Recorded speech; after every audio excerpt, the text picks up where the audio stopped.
Welcome to the Dark Star Adventure Cast's bonus one-shot, where the episodes are longer, the editing is looser, and guest stars hide behind every corner. In the wild west of one-shots, anything is possible, and our heroes are set to explore those very possibilities just as soon as they get their shit together. On tonight's Adventure Cast... Why don't you walk your pretty little tush over to that console and just type away? Yeah, no, full Porky Pig in it. We got nothing on the bottom. Tricorder comes back with alarming levels of horniness. What I meant to say was, blast them! Ow! Owie, my ankle! So strap in for a bonus-sized episode. This is the Dark Star Adventure Cast. Welcome back to Dark Star Adventures. Tonight, we have a very special episode for you. We will be taking a pause from our normal plot, leaving the intrepid adventurers of the Scapegoat in space for just a moment to play Lasers and Feelings, a great one-sheet RPG by John Harper. It's actually for free if you go check it out on itch.io.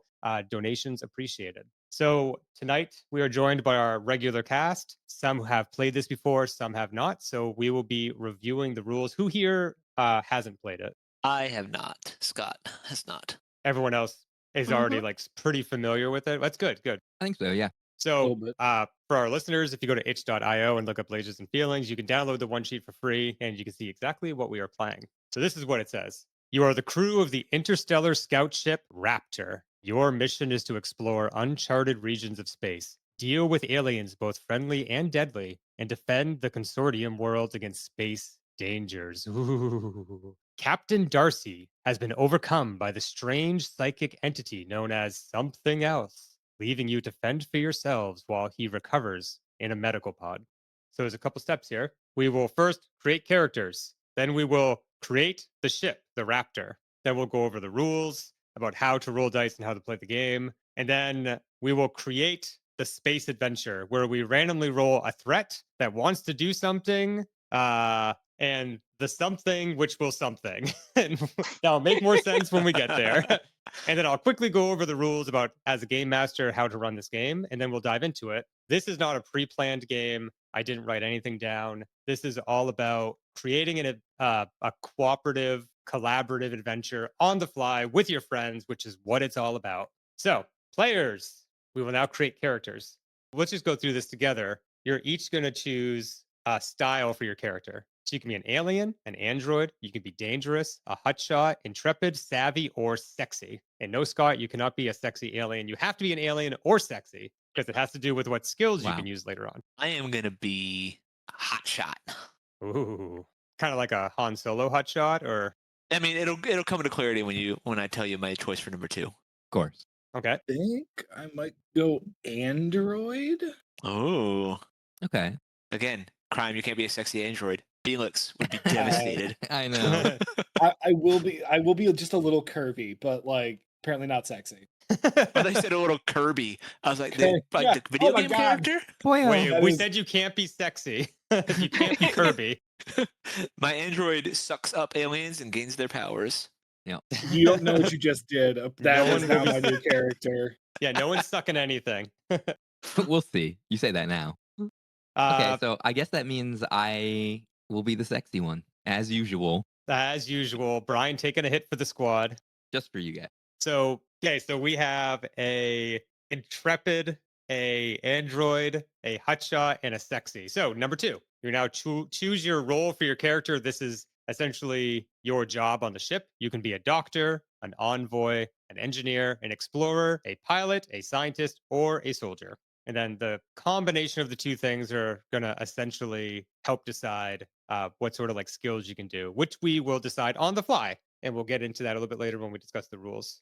Oh yeah, I'm a hotshot envoy. So I am. Sorry for claiming explorer right off the bat. Yeah. Hotshot envoy. I'm like the ambassador who thinks he's the hottest shit. You know, I just closed a big peace negotiation. I can't be touched. I'm top of my game, top of the field. Yeah. You're like the Wolf of Wall Street. No conflict can withstand my envoy skills. I kind of picture you as like a John Ralphio from Parks and Rec. Just like Closing deals. Closing deals. When I looked at these roles, I will tell you that Envoy was the last one I would have associated with Hotshot. But Oh no, yeah. you do Well, you. it's almost it's like really just really into those negotiations. Yeah, making Yep, bills, yep. stacking Also, paper. I am. You're a I am crypto strictly- bro. Yeah, that's right. Yeah. Yeah, you're out there trying to sell your coin and get people Yeah. into your like betting app. I am. I am Oh, going to yeah. be channeling like a high-powered sales like bro a little bit with it. Yeah. Patrick Bateman, full American Psycho. Yeah. Nope.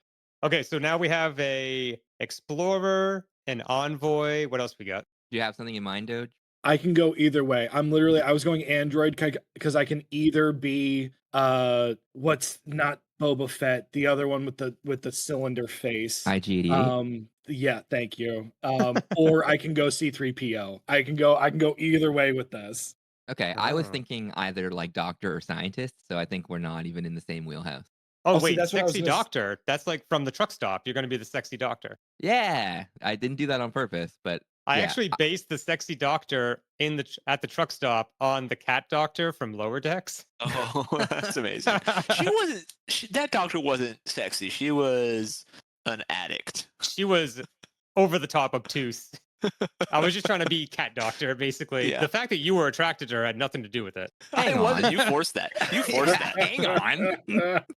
Wait, no. You were very attracted to the cat doctor, and Well, Brian. I mean, if I'd known she was a cat, then yeah. Brian or Thorne specifically was really into like the station owner. Yeah, I don't. This is different from how I remember it, but Yeah. you know, whatever. Well, it's all in the edit. You'll hear it when Yeah, it comes it's a good out. thing that it's recorded so that we can double check. Yeah, I spliced it all up, so it's just like it's just copying like I really love cat doctor. Thorne, you want a banana? Yes, please give me banana. So Thorne, you're going sexy doctor. You know what? I am gonna. Man, I don't know. Sexy scientist has alliteration. It does. I'm going True. But sexy that doctor. that Yeah. alliteration is SS. So Okay, you got me. Yeah, Sexy yeah, doctor don't do it that. is. Don't do no. Cut that. Take it out of the pod quick. Okay, so number 3. So you're gonna wait, choose your. what's Doge gonna be? Yeah, which one did you pick? I think we have nobody who can do the pew pew, so I'm probably gonna go Android Soldier. Sick. Hey, you Is can be a everyone regular watching Murderbot. Murderbot? I love Murderbot. I love the It's so novels good. too. They're so good. If anyone hasn't read the original novella, All Systems Red, it's a great piece of literature, and I believe it was nominated for a Nebula. But then the final book of the series, or maybe the whole series, like won like the Nebula. Which I've read them all. They're great. Show is very good too, but it's kind of short. It's only like 28-minute episodes. Yeah, I need to read the series. It's very fun. Okay, so we have our murder bot. So now everyone will choose a number from 2 to 5. A high number means you're better at lasers. Lasers are technology, science, cold, rationality, calm, precise, action. A lower number means that you're better at feelings, intuition, diplomacy, seduction, wild, passionate action. I made feelings sound better, but they're both great. It's just the way you said seduction. That said, I am a 2. I am also a 2. Or do we High have the? five. So you guys are both straight up feelings. Mm-hmm. Okay, then I'm gonna go more lasers, even though I am sexy. Seduction might have been one of my things. I think I'm gonna go with like 4. I'm gonna go with 4. I mean, being sexy means that it's sort of effortless. You could be just Yeah. focusing on your medical career and just, It's true. emanating like pheromones. Just beating guys off with both hands. What's the Silicon Valley joke? Yep. They have to optimize Middle tip to out? tip. Middle out. Yeah. Yeah, Yeah. middle out. Actually, I'm gonna switch mine to 3 because I've earned like at least 30 merit badges at this point. So yeah, we're gonna go Oh, with 3. merit That badges. requires Merit badges. developing there. some We'll get skills. there. Yep. Mhm. And I'm Doge? going for a full assassin Android Soldier 5. Damn. So you're like, here I go killing again. That's It's all about those lasers. I mean, so your data before you get your emotion chip. Like you don't have your emotion chip. You I can't was feel. gonna- He's lore. like just 100%. IG88. Yeah, Yeah. exactly. We already went over this. Stop picking other robots. I picture him There's as a so many. Grievous. What's IG? Yeah, but I wouldn't call IG88 an android. I would call him a robot. Yeah, he's a droid actually. So Yeah. Why don't Fair. I know this at IG80 all? Well, correct me if I'm wrong, Brian, because you know Star Wars a lot better than me, but IG-88 is a bounty hunter that you see for a moment in The Empire Strikes Back, who was like, he's a liberated bot, right? Like he doesn't have his control chip or anything anymore. He's like sentient, basically. Yeah. Yeah. Aren't they He all only kinda- in the movies for like 3 frames, and I can name all those bounty hunters. yeah. Moving on. Aw. Oh, I want to talk about Star Wars all night. I think that's everyone, right?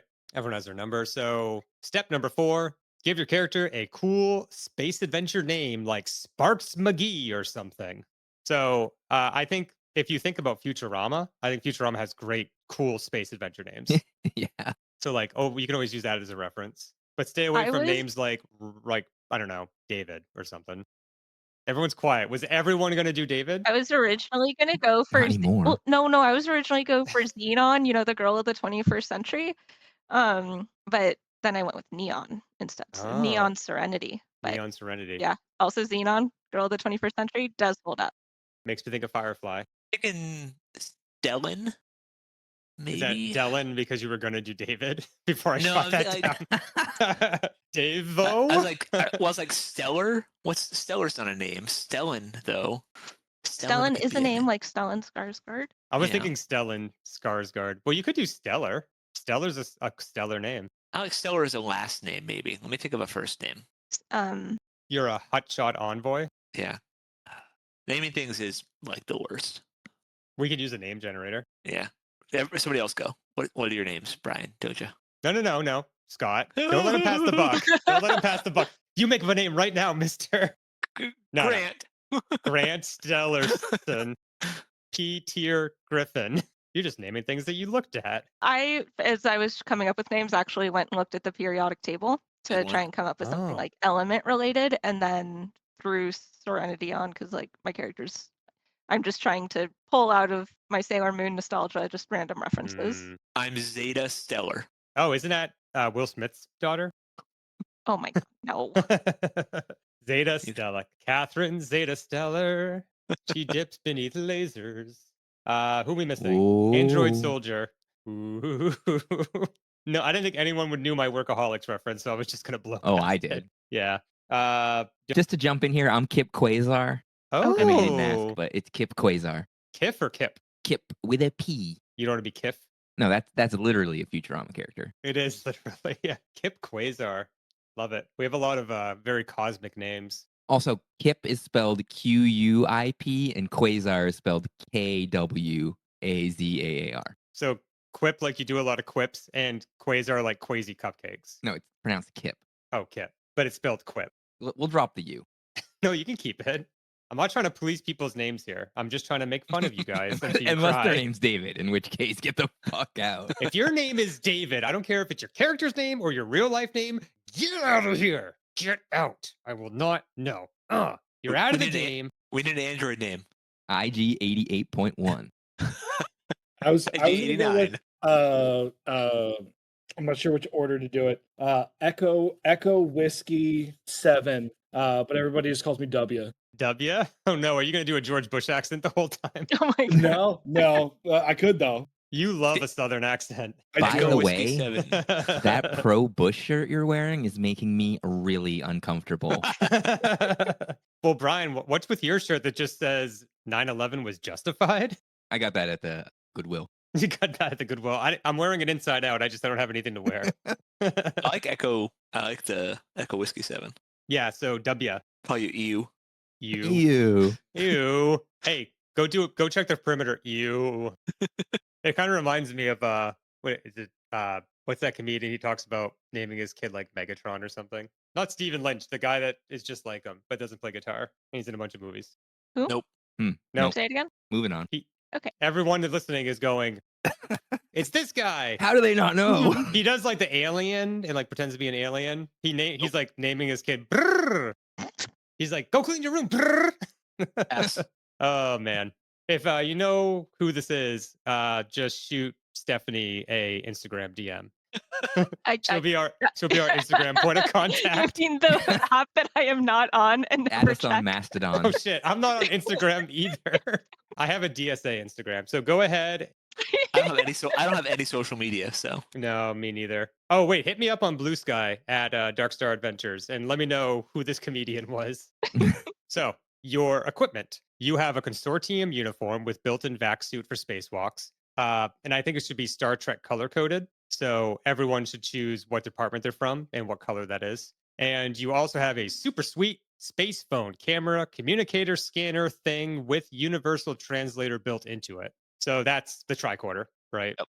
Just whatever it needs to do, it can do. And you also have a variable beam, phase, pistol, set to stun, usually. So there's a dial on it for stun, and then you get into the kill range. And there's no dial after you hit kill because kill means kill. There's no level 1 and level 10 of kill.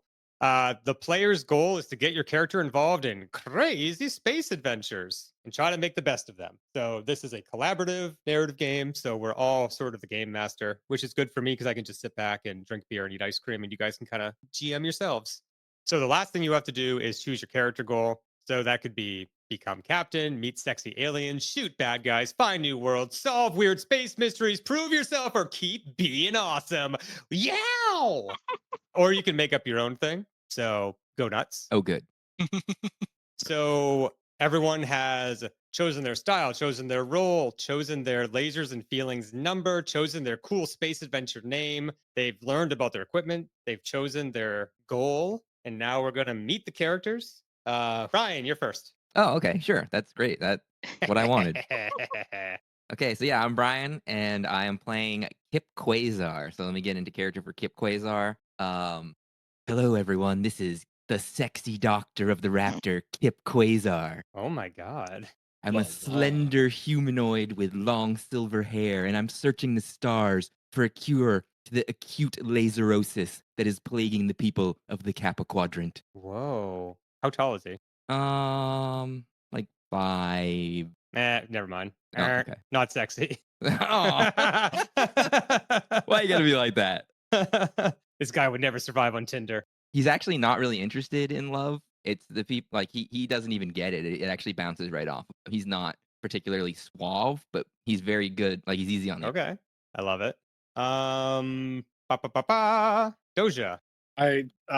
Real quick, Steph, do you mind if I slightly wrangle your character into my backstory? That's fine. Sweet. We will make it work. It'll be fine. I don't think I'm gonna change anything. For your. I just think I'm gonna. Do you want her to go first? No.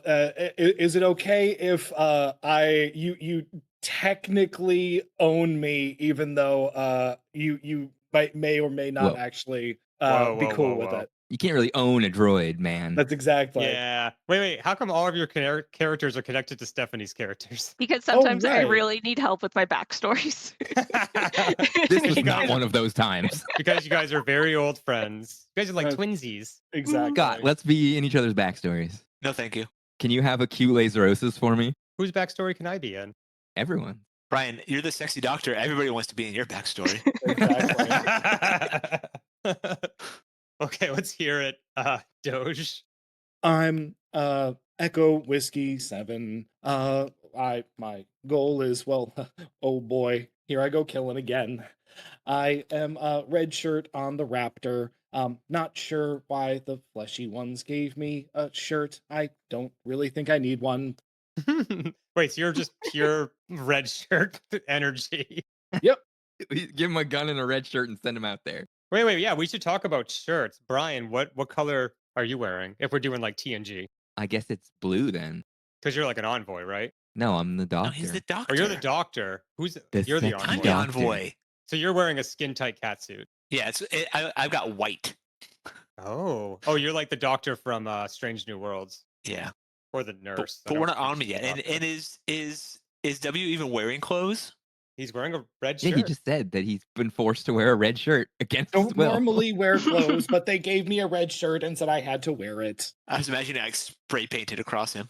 I'm picturing a red shirt, no bottoms. He's Mickey Mousing it. Oh, 100%. Oh, Mickey Mouse. I'm He's Donald 100% Duck in Porky it. Pig in Oh it. yeah, right. He's Donald Duck in it. Mickey Mouse is the reverse, right? Yeah, Mickey Mouse has shorts on. But no shirt. I don't Yeah, remember what this dude he's looks he's like. nips out. He's nips out. Yeah, no, full Porky Pig in it. We got nothing on the bottom. Well, I guess. Wait. So, W is owned by Stephanie's character. Oh, to be determined. Backstory incoming. Oh, Oh, now? this is the part where he pastes like an 18-page document. Exactly. No, He heard I we was were gonna playing go. Lasers. Yeah, he heard about it last night. He spent all night on fanfiction.net submitting his story. Fanfiction.net is in the past. We've moved Yeah. beyond that. I'm cutting deep with these references tonight. Okay, well, so is your backstory going to be explained by Stephanie?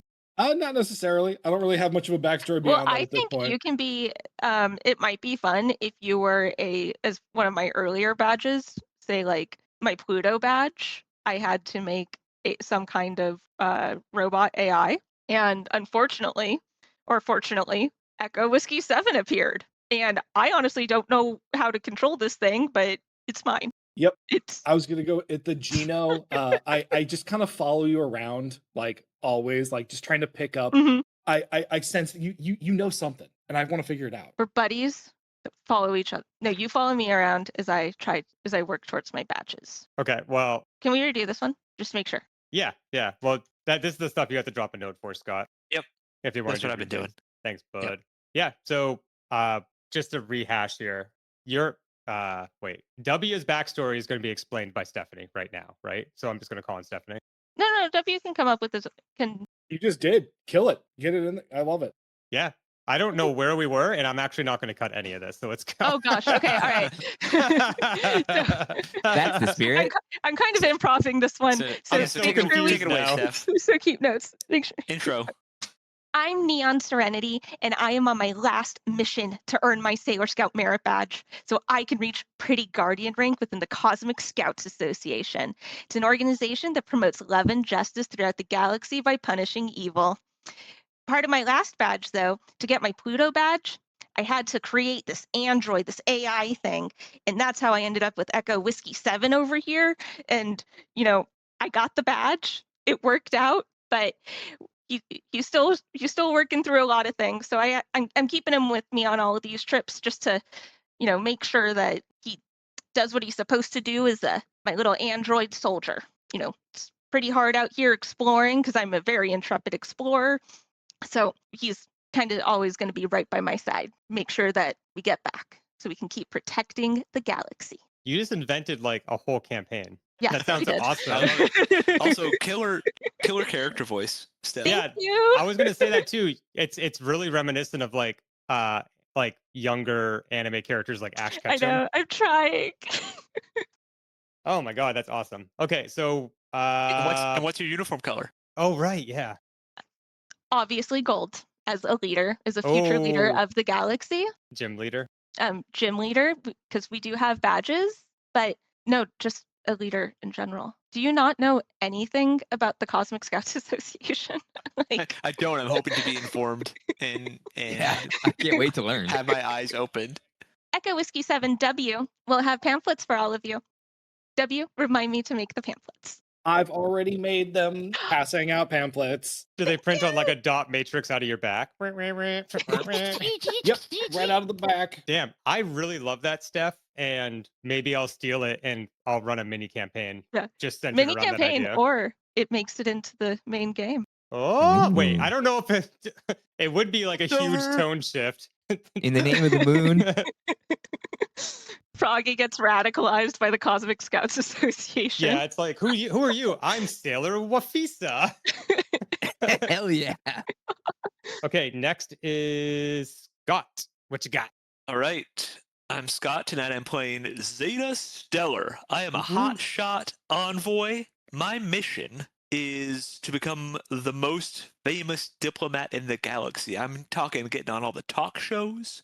I'm going to write books. I'm going to publish self-help videos.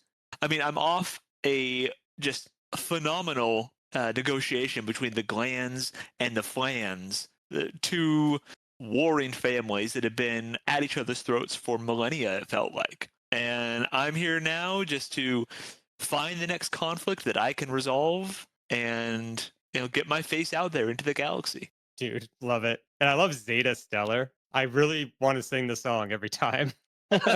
Catherine Zayda Stellar, hotshot Resist. envoy with a 2. Ooh. So just to recap, we have Zayda Stellar, Hotshot Envoy with a 2, Qip Kwazaar, Sexy Doctor with a 4, Neon Serenity, Intrepid Explorer with a 3, Echo Whiskey 7, also known as W, an Android Soldier with a 5.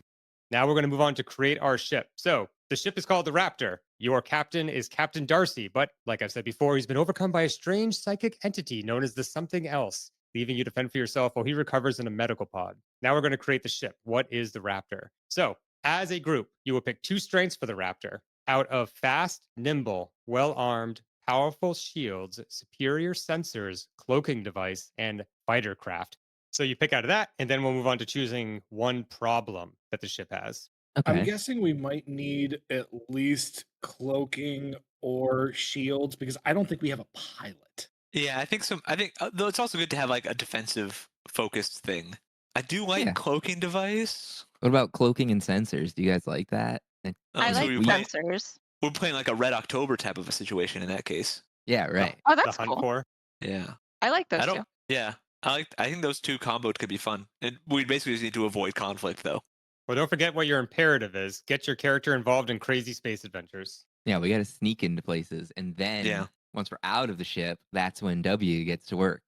Boy, I love killing. So fast, nimble, well armed, powerful shield, superior sensors, cloaking device, fighter craft. What are we thinking? Fighter craft means we have a fighter craft, not that we are a fighter craft. It means you are a fighter craft. Interesting. Oh. I thought it meant we had like X-wings on board. Yeah, Well, it doesn't really say, but you guys don't have a pilot, so I don't think that would help you. Yeah. we have a robot. Yeah, you True. can do anything. I'm mostly here for the pew pew. I like cloaking device and superior sensors. I think that could be fun. Perfect. Perfect for exploring. Agree.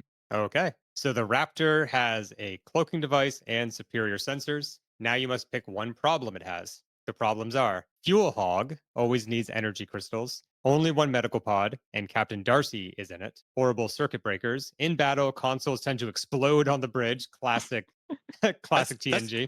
That's what the Enterprise has. Yeah, that's actually that's every Star Trek. Yeah.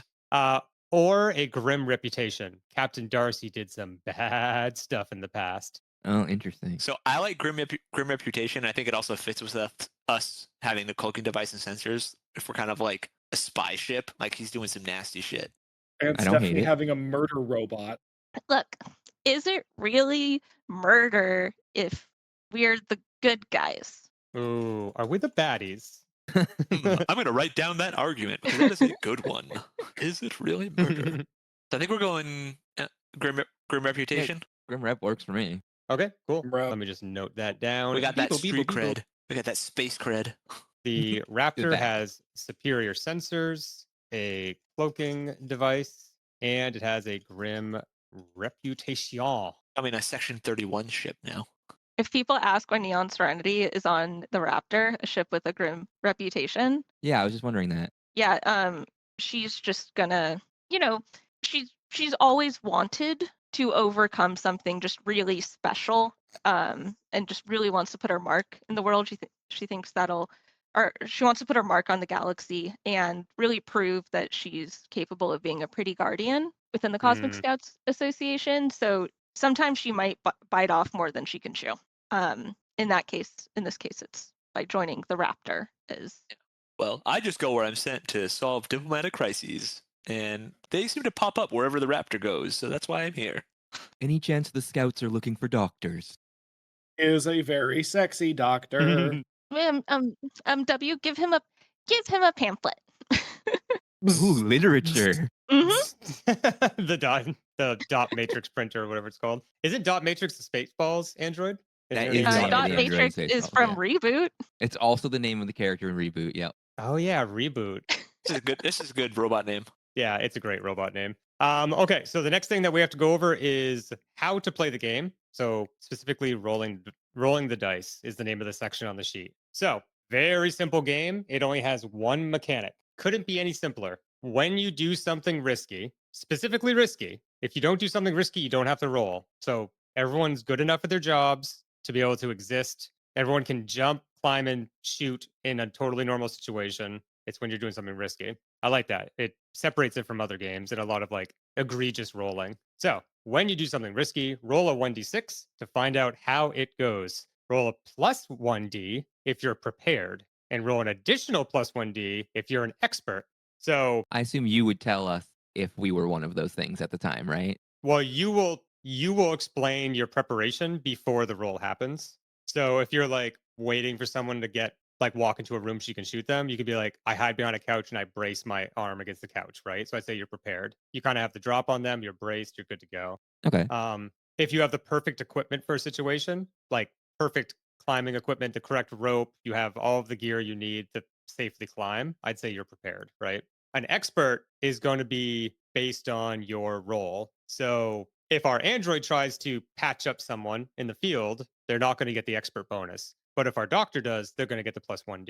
That So makes it's sense. that simple. That simple. And it says right here the GM tells you how many dice to roll based on your character and the situation. Roll your dice and compare each die result to your number. Remember, your number is 2 through 5. A low number is a feeling, a high number is a laser. So if you're using lasers for this roll, you want to roll under your number. So if you're trying to hack something or heal somebody or, anything technical at all, if you're using feelings, you want to roll over your number. So if you're trying to talk someone off of a ledge or like gain entrance to an area or, anything like that. Negotiate a peace treaty between two warring nations, normal stuff. Yep.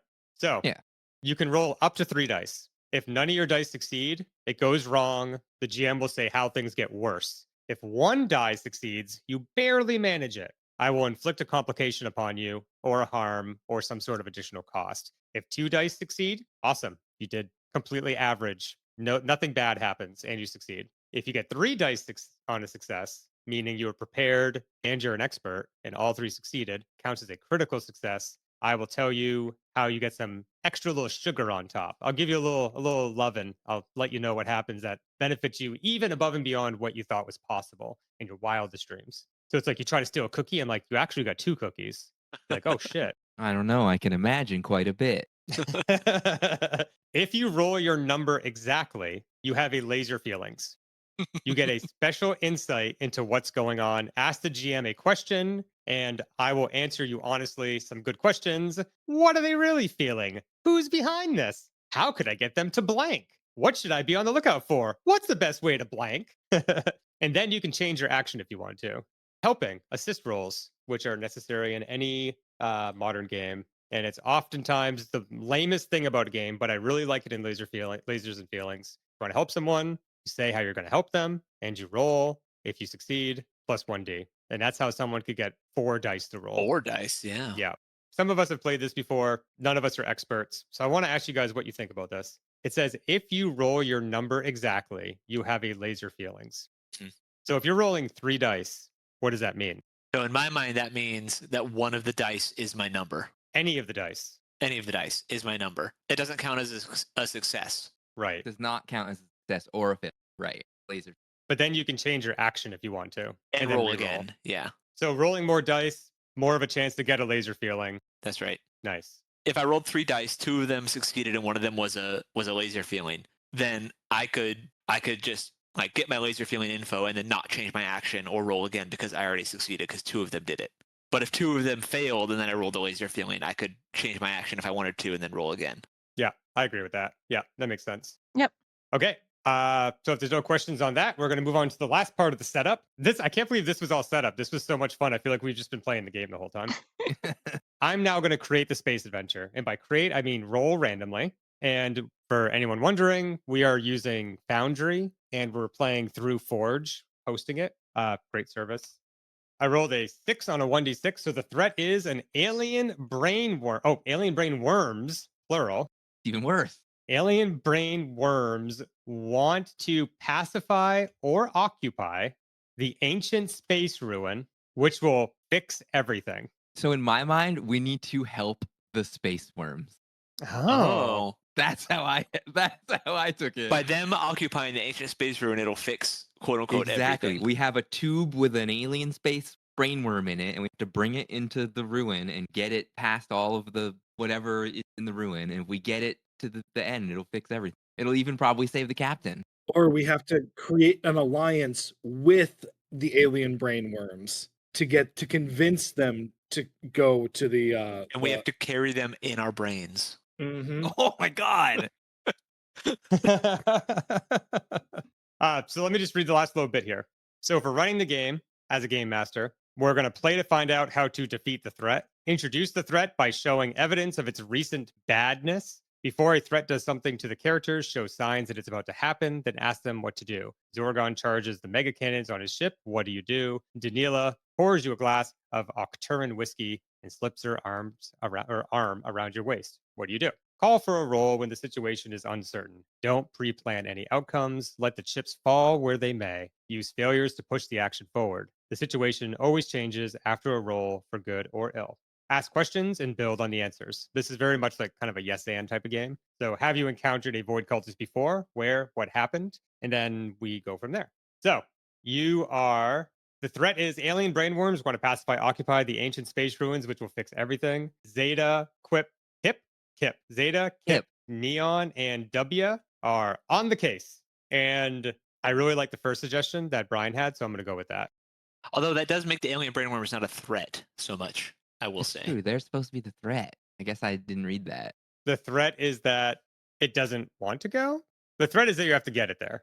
I wouldn't get too worked. I wouldn't get too like involved in like the exact language here. Yeah. Yeah, the spirit of the game is that it doesn't even care about itself. No, Yeah, I'm reading for this sure. PDF with a microscope. It We're going to says- follow all the rules. It says a threat. ... I found a rule buried in one of these dots. It's written in really tiny font. That's 3 dots. ... That's serious business. But alien brainworms want to pacify or occupy the ancient space ruins, which will fix everything. And I have no idea what we're going to do. And here we go. You are in deep space in the Raptor. The hum, the bleeps and bloops from the consoles, the huff of the environmental systems. You all feel like you are at home here, except for the android, probably, who doesn't feel anything with a 5 lasers. You are coming, you're delivery drivers, and you are currently up for the consortium, and you're currently in deep space going to deliver a crate of hypopens to a planet way out there that has recently gone dark. So they've asked you to make a delivery, but to keep your eyes peeled and see if they need help. Because you're not simply delivery drivers, you're delivery drivers for the consortium.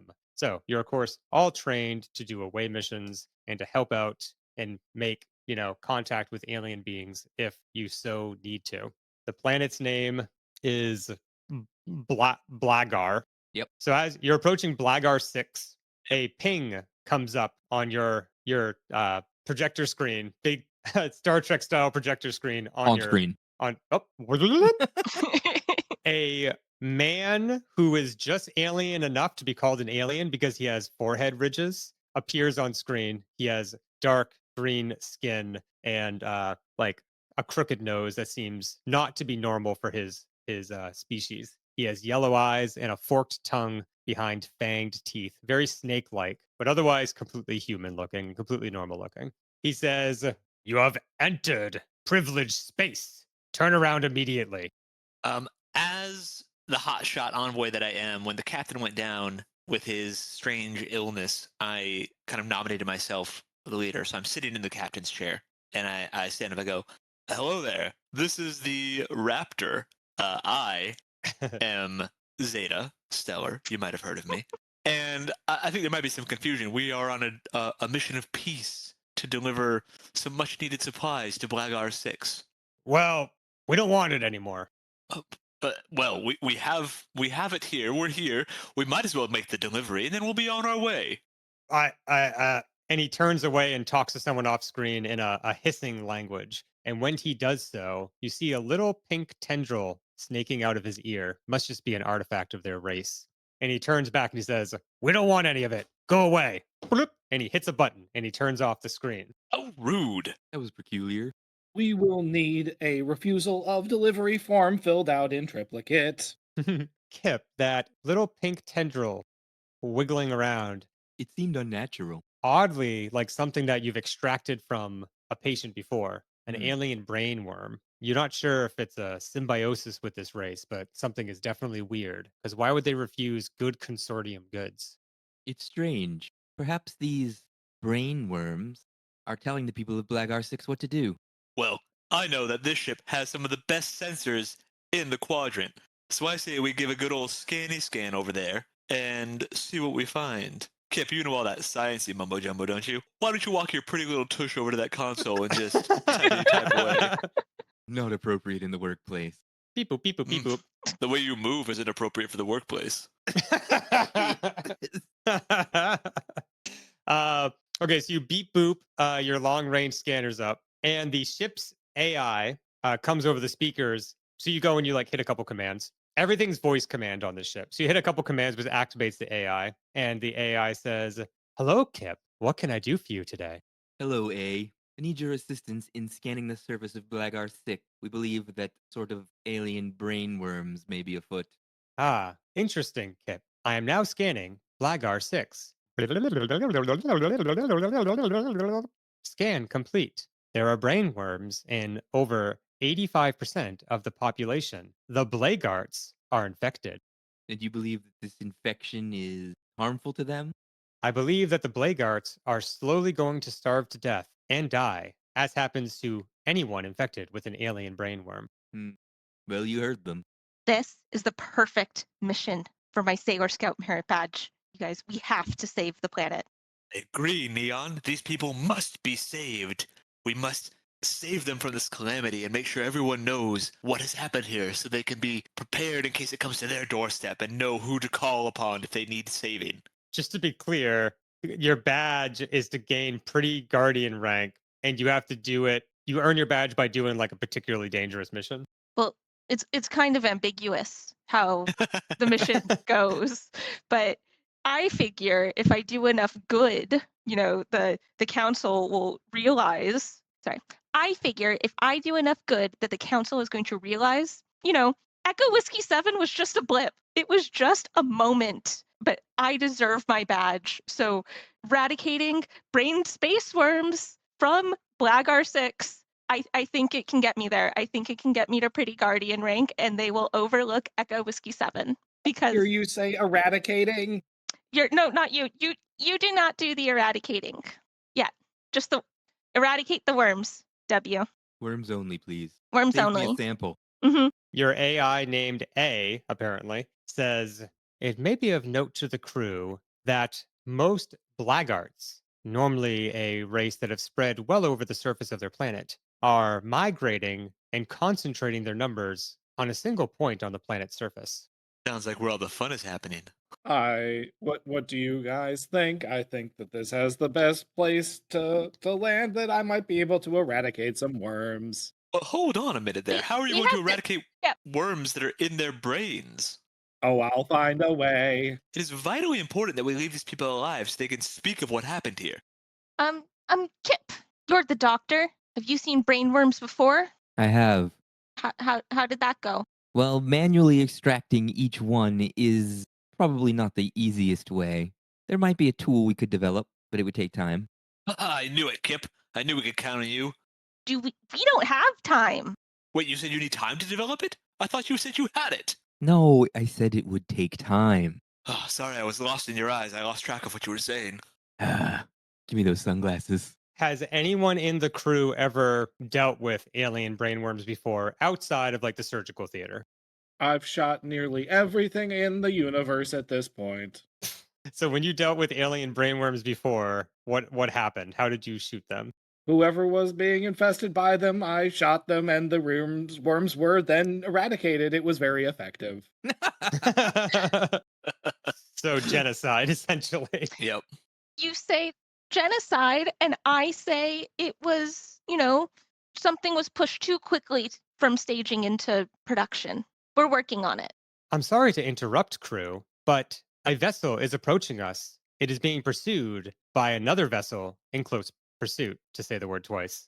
I will bring it up on screen. And you see that several hundred miles away, but you're zoomed in quite a bit, is a shuttle being chased by a fighter craft that looks very like falcony being chased, like the one in the back. It has like big broad wings and a big beak on the front. And the shuttle is more like a standard pill, like an oblong pill with wings. And it's dodging and coming straight for you and trying to avoid the laser fire, but it's taking a few direct hits. And whatever shields it has seem to be fizzling and going dark. Falcony is in bird or Millennium Falcony. No. Actually looks like a falcon, not just like a frisbee. But we should hail that ship. One of them. Are there any markings that anyone can make out on the ship being pursued? The ship being pursued, when you zoom in on the side of it, it says Blaggart Trading LLC, a David company. Oh my god. Well, we're here to help the blackguard, so I say we intervene and save that poor soul. Maybe we can even give them the delivery and have them deliver it. First, I don't quite know the capabilities of this vessel. Well, you are there. acting captain. W, are there weapons? Let me beat boop and see if I can find a weapon system. Yeah, there are weapons. You're not a fighter craft, so you don't get an extra plus 1d, but you do have weapons. We have what I like to call the drive-by option. I roll down the window and shoot out the window. Just strap you to the top. Neon, can you hail that ship? I can make an attempt. Can I call? Yeah, I'm calling the ship. And on the screen, another Blaggart appears with his forehead ridges. And he has a big wound on his forehead and he's bleeding and his sparks flying up all around him. He's like everything's shaking around him as he takes repeated fire. And he says, come in, ship in the distance. I need you. Yes, this is the Raptor. How can we help you? Wait a minute. Is that Neon Serenity? This is Neon Serenity. Neon Serenity? Oh, Dio mio. Mio Dio. Whatever. Mio Dio. God, they speak Italian on this planet. Mio Dio, I've heard of you. I recognize you by the glorious number of badges you have across your sash. Thank you. He shakes as another bout of laser fire crashes into his craft. Well, Miss Serenity, I need some help. Can please. What do you need help with? That's what I'm here for. My craft is about to explode. Bring me upon your ship and protect me from these traitors behind me.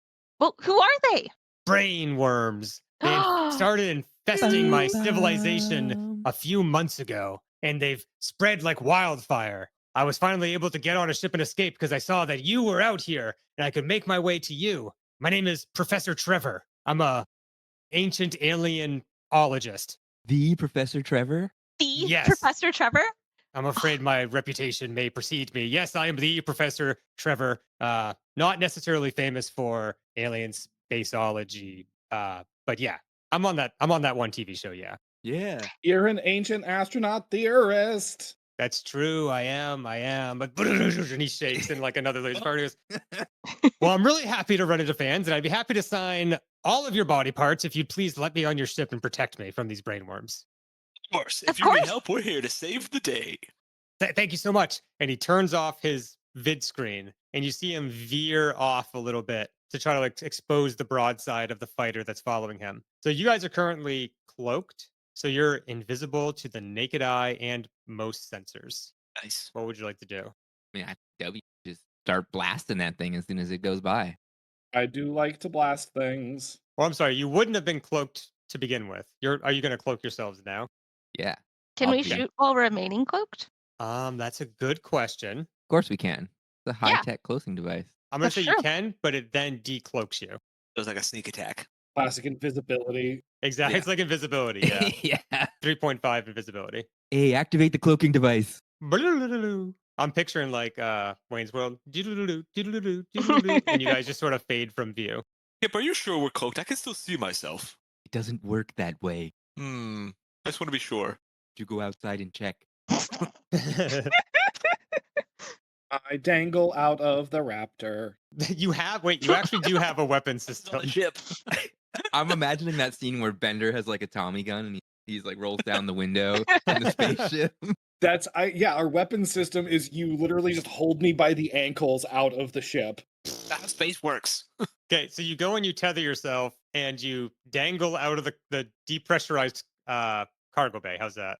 Or the airlock. That sounds right. Yes, you're hanging out of the airlock with your laser pistol, and then you see the broadside of this fighter. And you have it's not just like a laser pistol. You have like a giant laser array that is meant to be mounted on like a land vehicle. And you just hold that in 0G and shoot that.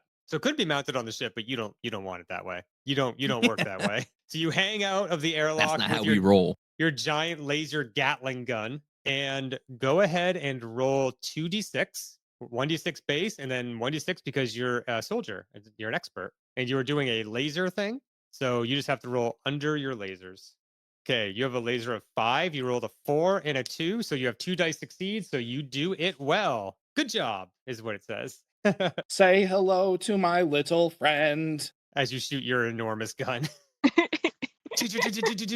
You shoot and you fire upon the fighter craft. It takes several hits and becomes disabled. You go straight through its shield. It had no idea you guys were there. The shields go down and it deactivates and just starts listing to the side and drifting off. A direct hit. The shuttlecraft turns around and comes back towards you and makes its way to the airlock. So it connects up to the airlock where W currently is. When with a hiss of air, Professor Trevor steps upon the Raptor. Oh, hello, android. God, it's Professor Trevor. It's Professor Trevor. It's Professor Trevor.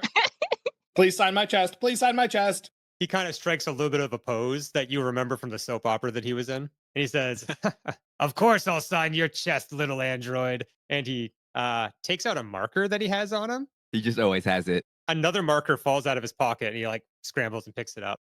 And he signs Professor, and then in quotes, the big one, Blackguardedson. No, wait, what's his last name? Ancient Spacian. He's an ancient spaceologist, and his last name is Blackguardian. Everyone from Blaggar's last name is Blackguardian. Yeah. It But means everyone like calls of him Blaggar 6. Everyone calls him the big one. Yeah, because out of the 2 Trevors on the show, He was the smaller larger Trevor, and it was yeah, ironic. it was an ironic nickname. Yeah. So he signs your chest, squeak, squeak, squeak, squeak, squeak, squeak, squeak, squeak. And then he pats you on the back and he goes, well, where do you steer this boat from? Let's go meet the crew. Let's go. I'd love to hear more about why you were being shot at, the big one. Zayda, the big one signed my chest. Ooh, I mean, I could sign your chest, W, if Pass. you want.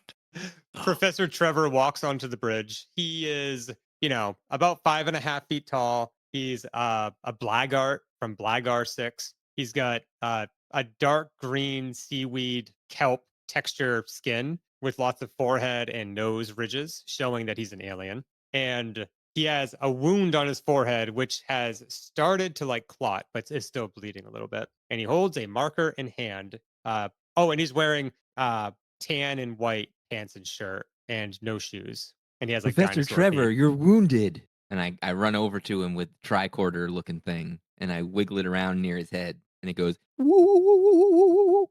He collapses into the captain's chair as if he was born for it. And he says, thanks, doctor. And he sits still while you get to work. Trevor, I think over here, the doctor will have better access to you. Let's just move you to this chair here. I'm good. Thanks, though. I appreciate it. So what do we got? He's fine here. What do we got? I go and sulk in the corner. Well, Professor Trevor, the big one, Bargadian. We have a, what was chasing you? Those brain worms. They're on, unfortunately, 85% of the population of your planet. And as the intrepid explorers we are, as we do our work to, we want to figure this out. We want to get the aliens out of the brains and save the planet. I would like that too. And it is such a huge honor to meet you, Miss Serenity. It's I'm a huge honor to meet you. I don't even have my pretty guardian rank yet, and you're like the big one, Bargadian. We all watch your TV show like all the time. Oh, thank you. Well, I'm a big fan of yours. I've been following your career. In fact, I'm such a fan of the Scouts. And I mean, I've collected all of the cards, and I actually have yours in triplicate. I've gotten 3 of your cards. No random pulls. I had to buy them, and I happily bought all 3 of them. That's flattering. From the beginning of your career to the middle of your career to your new card that was just released a few months ago, or at least in our section of the galaxy. Got them all. I really enjoy how your outfits have evolved. I don't even have those yet. I don't have that one yet. Can I see it? I unfortunately don't have it on me. Okay. And, with Blaggar 6 under brain worm rule, I'm afraid I may never see them again. We will save the planet from the brainworms and get the cards back. Because you know what? Corporate is really weird about showing us our cards because I think they want us to have to pull them too. And I want to see that card. They don't really They're- pay us very well. And I keep them in a safe deposit box in a bank, Uh-huh. along with my birth certificate and the teeth of my firstborn. As is Oh! customary. It's actually a weird thing I do. It's not normal. You never told me that you were on Loki Pond cards. Oh, they are special No! Cosmic Scouts cards. There's a special mini game they came up with. No, there's Neon Serenity cards, Xenon Serenity cards. Xenon's my sister. But she ran With two into Ns. some Xenon with 2 N's. We got Just Loki like it's Pond in spelled. every campaign now. What is this, a crossover episode? Oh, Mio Dio.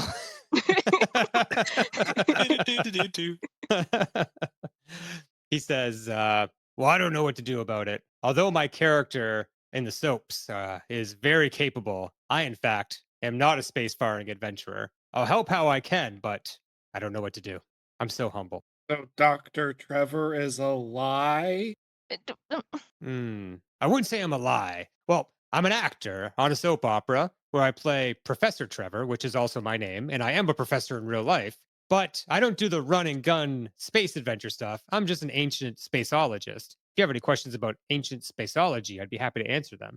Well, unless those alien brainworms are ancient, I don't think we have a need for you anymore. So where can we drop you off? Back on Blagar 6. Perfect. That's where we're headed anyway.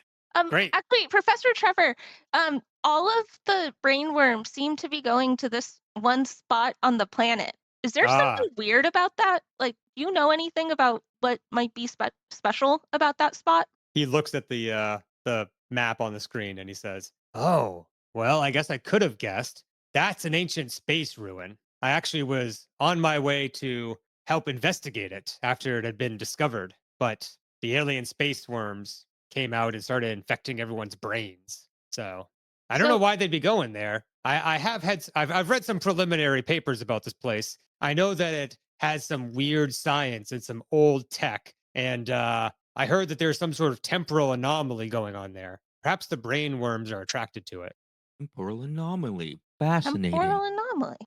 But if you're going to save my people, which I beseech you to do, because there's literally no one else, and you are from the consortium, so you kind of have to, because we're part of the consortium, you land down there and we'll figure it out. Luckily, this thing has a great cloaking device. We should be able to land quite close. Yes, and then we can find out what these brainworms want, because I'm sure they just want something, and we can help them get that. Help them move on out of these brains. Actually, I have one more question first. What are these hypopens for that we have, you guys? Does anyone know? Oh, you have a delivery of hypopens. We do. That's what the consortium sent us with, but they also asked us to check out anything on the planet that me might want to help with, because we're the good people. Love and justice. Well, I'll have your doctor tell you what they're for. He'd probably know better than me.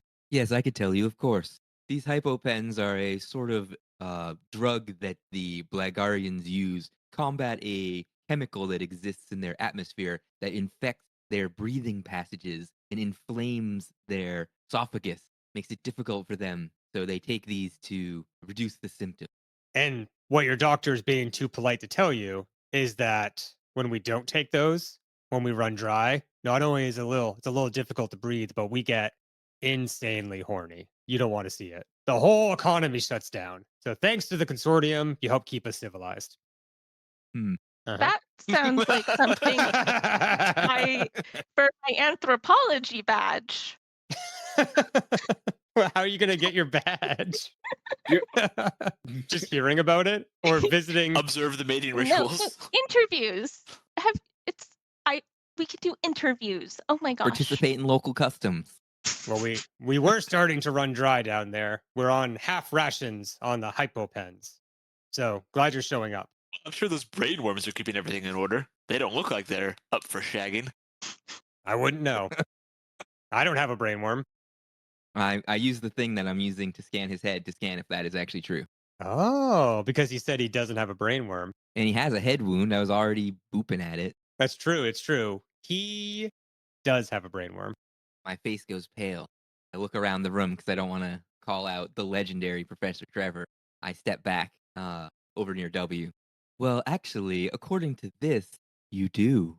And then the music goes, brr, brr. What are you trying to say, doctor? Only what it says here on the readout. Brainworm times 1. Crunch the numbers again. I don't got no brain worms. I look down at it again. Brainworm 1. Crunch it again. Listen, I don't got no brain worms, okay? And Exactly what someone with a brainworm would say. but that's what someone without a brain worm would say too. Listen, just put me somewhere quiet, and then let's go to the place I indicated, and everything will be fine. When we go where a brainworm wants us to go, let me talk to the brainworm. Fine. I got a brain worm. I am the brain worm. What do you want? I said, oh, You're the brainworm and Professor Trevor, the big one, Bargadian? I'm both. I'm okay. And my people call me Slip Slap. I'm a brain worm. And yeah, I'm inside Professor Trevor. I kind of lucked out. He's kind of a cool guy. And just to let you know, you destroyed a fighter craft with non-brain worm people in it. ah, dang it, you got us. I think you're a liar. I was, but now I'm coming clean because I'm Slip Slap the brain worm. He does have a brainworm. Or I guess he is the brainworm It now. is a brainworm. I am, well, yes, I'm a brain worm controlling a meat popsicle. Tell us how to get your species out of the people on Blagar 6. No, I don't want to. I had a feeling you'd say that. What do you want, Slip Slap? Well, I kind of want to be a star. I like the attention you're giving me as Professor Trevor. It feels good. It feels validating. I like that you laughed at my jokes, even though I'm pretty sure they weren't that funny. Season of Ancient Aliens, did you take over Dr. Trevor? Was it season 3? The the ghastly That would explain some stuff. No. Totally only been inside of him for a month at most. Wow, it was really just the writing? Yeah, it's not good. I caught up on his body of work. Not impressive. But I can turn it all around. I can be Professor Trevor now. How would you want to succeed as anyone but you, Slip Slap? You must have your own skills, your own talents. Yes, I can be an actor. I'm in complete control. And you believed me. You believed my acting. What I'm saying is it wouldn't be Slip Slap that would be famous. It would be Trevor. Don't you want to be famous as Slip Slap? I'll continue on as Trevor until sentiments toward the alien brainworm culture warms up a little bit, and then I'll announce my emergence as Slip Slap. But perhaps you could be the star that the brainworms need. Here's the thing. Brainworms, we don't stick together. We're kind of all working towards the same goal right now, but I think I found myself a new goal. What's everyone else's goal?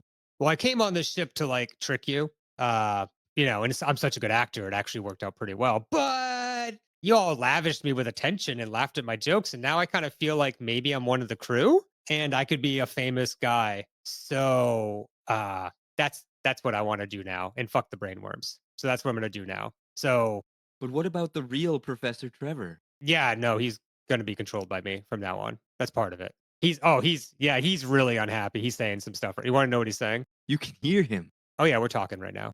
Tell him Yeah. I said hi. He can hear you. He can hear you. He can hear you. We'll get you out of there, Professor. Yeah, he says hi.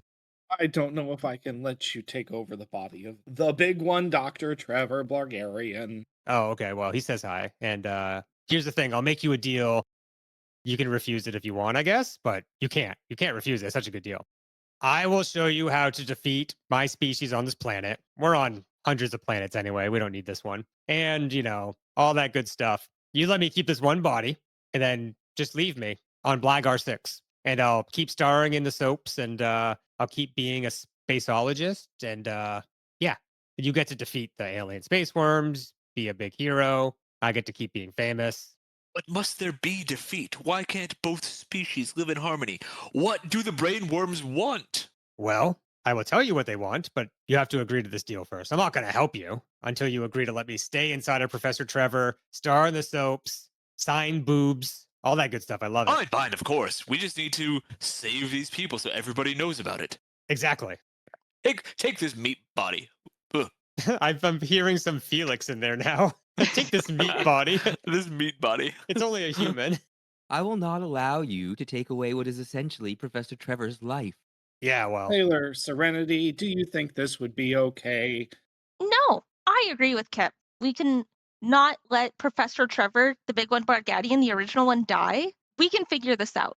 We can save everyone. okay. I got a different deal for you. Different deal. It's going to be a different now. Okay.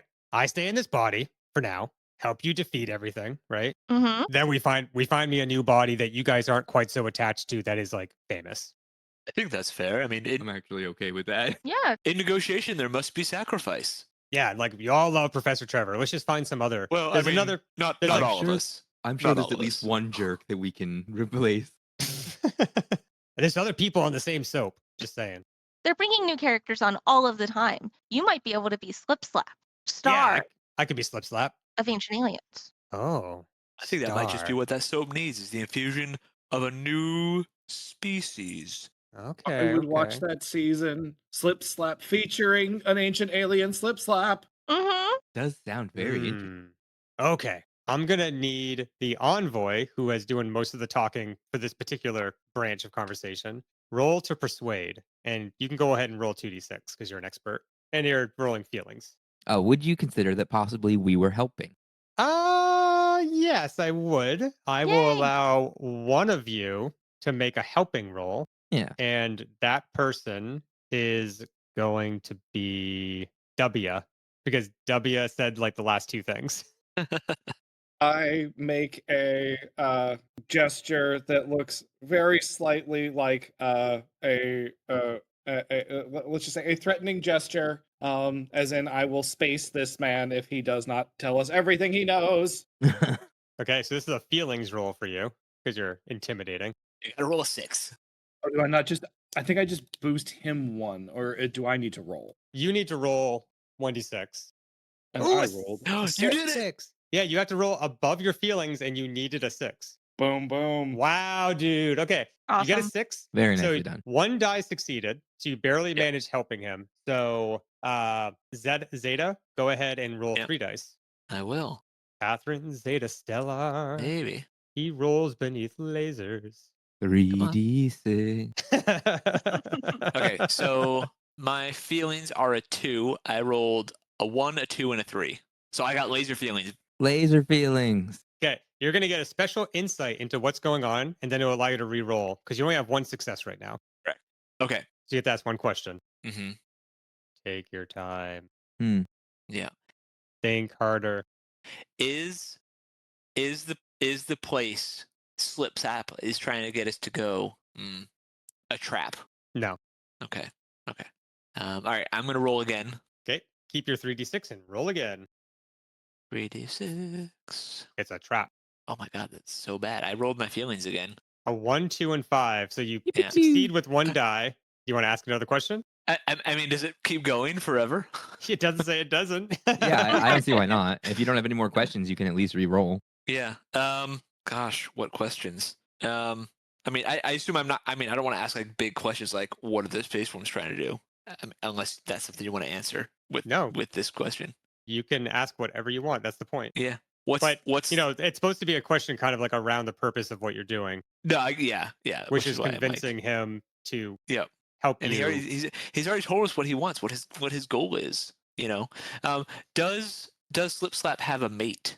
Yes. Slip Okay. Slap has a mate named Dippy Dob. Okay. And they argue like any couple does. Yep. But there's like a real undercurrent of love and understanding there. Yeah. All right. I got that vibe That's from good. it. Okay. So let's try this one more time, please. Come on. I've got a 2 feelings. This should be easier. Okay. I succeeded on 2. Nice. So I got a 3, a 3, and a 1. So you do it well. So Good job. what do you? So you're trying to convince him. So why don't you go ahead and just repeat? Yeah. And can you remind me of his partner's name real quick? Dippy Dob. Dippy Dippy Dob. Dob, Did thank you you. make a note of that, Steph? Of course she course. did. You're out of control. Try to get back into where we were. Slip Slap, as we talked about, I think you could succeed as yourself. Perhaps you and you must have a partner. I felt a connection with you now. I think Dippy Dab, your partner, right? No, Dippy Dob. Dippy Dob, excuse me. It's You a different just heard it from Steph. it's a different language. I get confused. Oh, the accent threw Dob. me off. Yeah. Yeah. Dippy Dob, you could build a life with her here. You could have a family. We're both asexual. My apologies. You could build a life with them here. Yeah. Yeah, that's true. You know what? I'll help you with a promise that I get to get into a new body and be a little famous. And whatever body Dibby Dob is in right now, which is a man named David, gets to keep David. Yeah, I've never met a David that deserves his own body, so that's fine. That's what I said when she took that. When they took that one, I was like, yeah, there's so many Davids down there. It's stupid.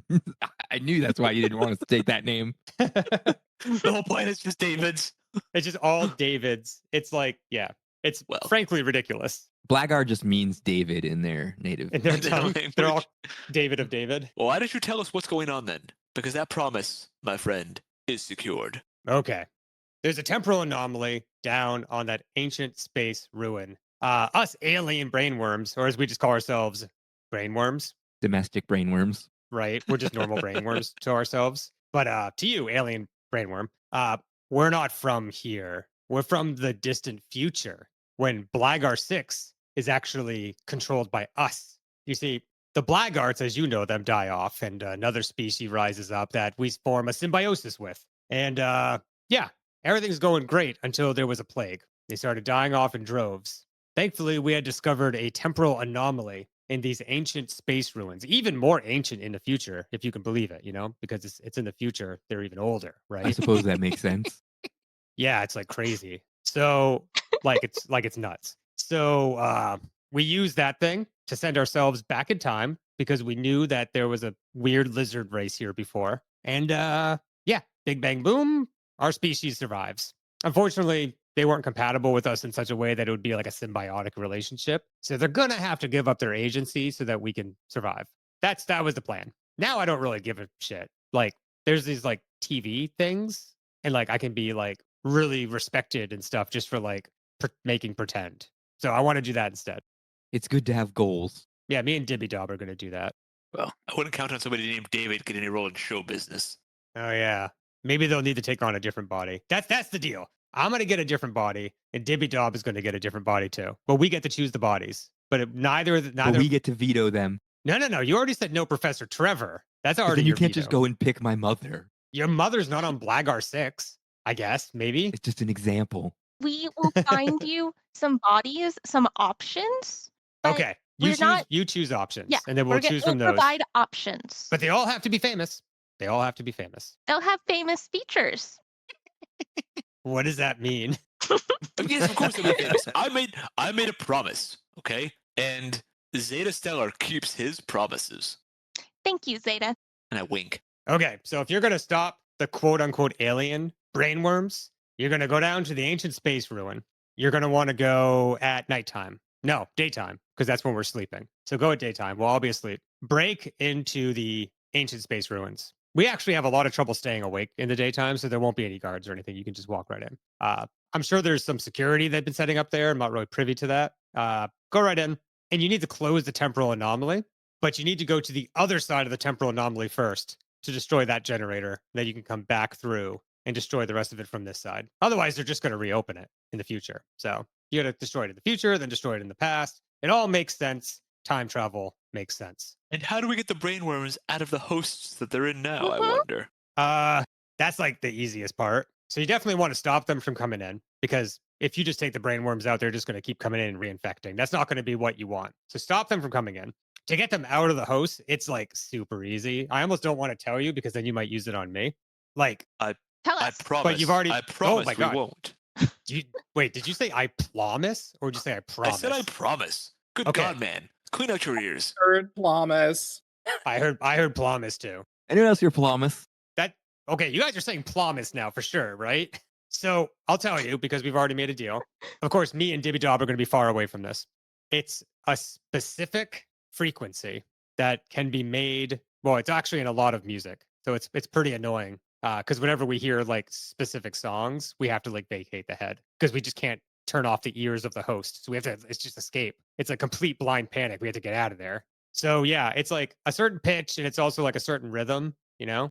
Uh-huh. Mhm. Yeah. So like I'll say some lyrics so you guys know what I'm talking about, but please don't sing it. Please don't sing it. Okay. Okay.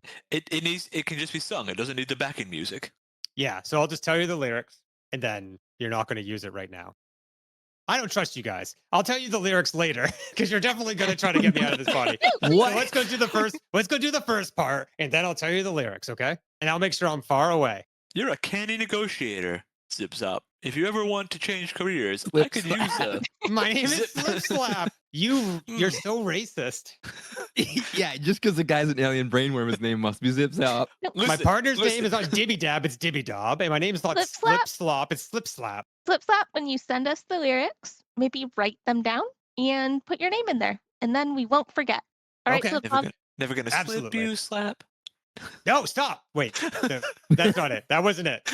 That was weirdly close to the tune, but that wasn't it. So let's just refrain from singing while Slip Slap's on board. And we'll figure this out later. Oh, I would hate to go on a road trip with this guy. He only wants to listen Music. to like white noise. It's all just the Corn soundtrack with this guy. Hey, wait a minute. So that's actually annoying. not bad. So I just turn and point dramatically at the view screen and I say, "Then let's get down there." Like I'm waiting for Boom. somebody to do it. We have like a dissolve. I was You just know, gonna like say, nice dissolve. nice dissolve. And it's like, it's like a screen wipe. Can we do a star wipe? Yeah, star wipe. Whoop, and it's like the star is like in the middle of the screen, and it comes out like rotating. Wah, and reveals the scene on the other Yes. side, which is a bright sun, just like in the Spaceball scene. And the camera pans down And W's to pulling a giant comb across the desert. yeah, it pans down to a desert. It actually does. It pans down to a an arid area that you could classify as a desert, but it's not like a sandy desert. There's short scrub grass all over the place, and there is like a river nearby. But definitely an extremely arid landscape. Bright, clear green sky, not a cloud in the sky. The single very large sun is also in the sky. It's probably like twice as large as Sol, Earth's sun. And you land about a half click away from the alien space ruins.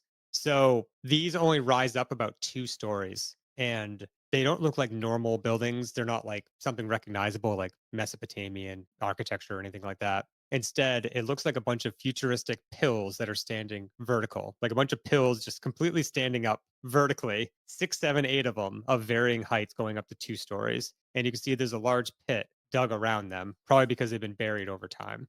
All around the pit, you can see that there are newer looking shiny rods that go up about 10 feet and have silver orbs on top. Some of the orbs are open, and inside there is a blue crystal shooting a laser up into the sky. Only some of them. And then they like pulse and they close, and a different one will open and shoot like a blue laser up. And they seem to be taking turns to do that. What would you like to do? Actually, first of all, has anyone ever encountered these blue lasers before in their career? Neon, you're an explorer. You've seen a lot of things. I've seen a lot of things, and I've seen a lot of flashing lights and lasers. Some of my coworkers, like we even gets involved in their costume changes. But given the connection to the brainworms and the temporal anomaly that we're facing here, I'm not sure. But I think we can find out more if we interfere with it. Okay, so you're about a half click away from it. Are you guys moving straight up? Oh, and that question, but also Slip Slap. Are you taking him with you, or is he staying on the ship? Oh, he's got to come too, right? Yeah, he takes a step out and he's just like, guys, I'm so tired. Like, it's daytime. Can I sleep? You just come get me when you're done. You're pulling an all dayer today, Slip Slap. Can I have one of those hypo needle things? This body's feeling horny. I'd like to Yes. have him less horny. I inject it into him and it makes a sound. Yeah. And he goes, oh, I can breathe easier and I'm not as horny. Great. Actually, while we're on it, I'm going to head back into the ship and pack a backpack full of these things. That's a really good In idea. case you meet up with any, Yeah. you might run into some horny blackguards that have been infected by alien brainworms, Let's hope not. he said, smiling. Slapping everyone's on the back. Let's hope we don't run into that. Jabs with elbow. Wink, wink, nudge, nudge. Know what I mean? Alien space worms. Okay, so you're about a half click away, and you begin to make your way to the ancient space ruin. And as you do that, Slip Slap says, and just to let you know, I can see everything in Professor Trevor's head. So I actually am an expert in ancient spaceology. So I can answer your questions. I can help. Do you know about the beams? No. That's something newer, obviously. Look how new it looks. That was a stupid question. Ouch. That wasn't a stupid question. There are no stupid questions. Sorry, that was Professor Trevor. He said that and I just repeated it. Professor Trevor said that? Yeah, I'm a nice brainworm. That was all Professor Trevor. The guy's an asshole. Oh, that's I don't Earlier, believe when you said hi to him, I told you he said hi back. He didn't say hi back. No, you're lying. was he Well. lying about the Loki Pond cards too? No, he collects those. He's pathetic. Oh.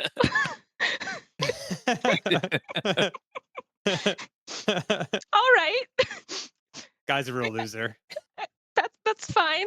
I hope that if I was gonna ask him to trade with me. Yeah, maybe we should just get going. Yeah, let's get going. I whisper to Neon as we're leaving. I don't like Slip Slap as much as Professor Trevor. I think I like Professor Trevor more too. Just be clear, no one has met Professor Trevor. Yeah, but in my mind, he's really cool. That's because that's what everyone thinks about famous people. Yeah, Well, I have a no. parasocial relationship with him, and he's my bestie. Ooh, good Perfect. word. Parasocial. Look, his name on the show is Professor Trevor. This is Professor Trevor. That's his name in real life too. Yeah. So he's the character on the show. Yeah, shows are real life. Yeah. Exactly. We know Professor Trevor. We watch him on TV like for an hour a day. They're not allowed to put it on TV if it's Guys. not real. Guys, everyone pile into the train. It's time to railroad you. Let's go. So everyone To the objective. Everyone climbs into the back of the train, chugga, chugga, chugga, chugga, chugga, and you walk the half mile, half a click, half a kilometer to this area. So when you get to it, you see it's like a big pit. It's huge. And there's these sunken hill buildings that go up 5, 6, 7 stories, but they only crest out of the sand 1 or 2 stories. Some of them don't even crest out at all. And down below, you can see there's like not an entire civilization. It's a pretty small area, like a half a kilometer square, probably even a little less. But there are streets and what looks like, ancient alien streetlights. And, these buildings have entrances and there's different objects and detritus everywhere. And the hole going downwards is about 100 feet. And someone has brought in and built plastic stairs, molded them into the side of the hill going down. No brainworms, no blaggarts anywhere to be seen, except for the one you're traveling with. Good. Which I would like to note, I am constantly looking at. I might be walking in front of him, but my head is swiveled around like an owl and I am staring at him intently. Mostly Good idea. because it's Good idea. Dr. Trevor, but also because he did insult Sailor Serenity. Oh, He smiles uneasily at you. good. So, what would you like to do? You're at the top of these plastic stairs. What does our intrepid say- implorer think? Doesn't look very yeah. alien, ancient. Very Sorry. ancient aliens. No, it's fine. I'm here to see all facets of the universe. It's actually quite fascinating. I've seen many ancient alien relics, but none with plastic stairs. As you're saying that, you see a blackguard, 2 blackguards, exit out of a building and start to walk down the street. They hold pulse rifles in their clawed hands. I thought you said they couldn't come out at daytime. I didn't say they couldn't. I'm just saying they're going to be really sleepy and they're not likely to. It's really difficult to stay awake. They're just nocturnal. Wait, unless they have some typos, just like you gave to me, because I felt very alert after that. Well, I'm starting to get tired again. Wait, the horniness. It's keeping them awake. That's backwards. This planet has so many problems. I tell you, I can relate. It keeps me up at night too. I mean, you try sharing a bunk with Qip. Because he makes you so horny? Mm-hmm. Anyway, You're a Qip, right? yes. Yeah, have you seen him? Yeah, I see it. I mean, I've been hypoed, so I'm not like, but I see it. I see it. Can we talk about something else? Qip, is it? No. I think we can send in Zayda. He can handle it single-handedly. Well, of course. I'll just go in, convince them I'm one of them, and then bing, bang, boom, hypo them up, and we'll be good to go. When you kind of like do that in a sing-song voice, W, Slip Slap's like, can we please not sing? I don't think you're gonna randomly do it, but just please don't sing. Well, we're gonna do this. We've got to hurry. It's at some point, what if I just modulated through all frequency of tones? Just do like a Skrillex. You're just gonna brute force the Like- melody. Exactly.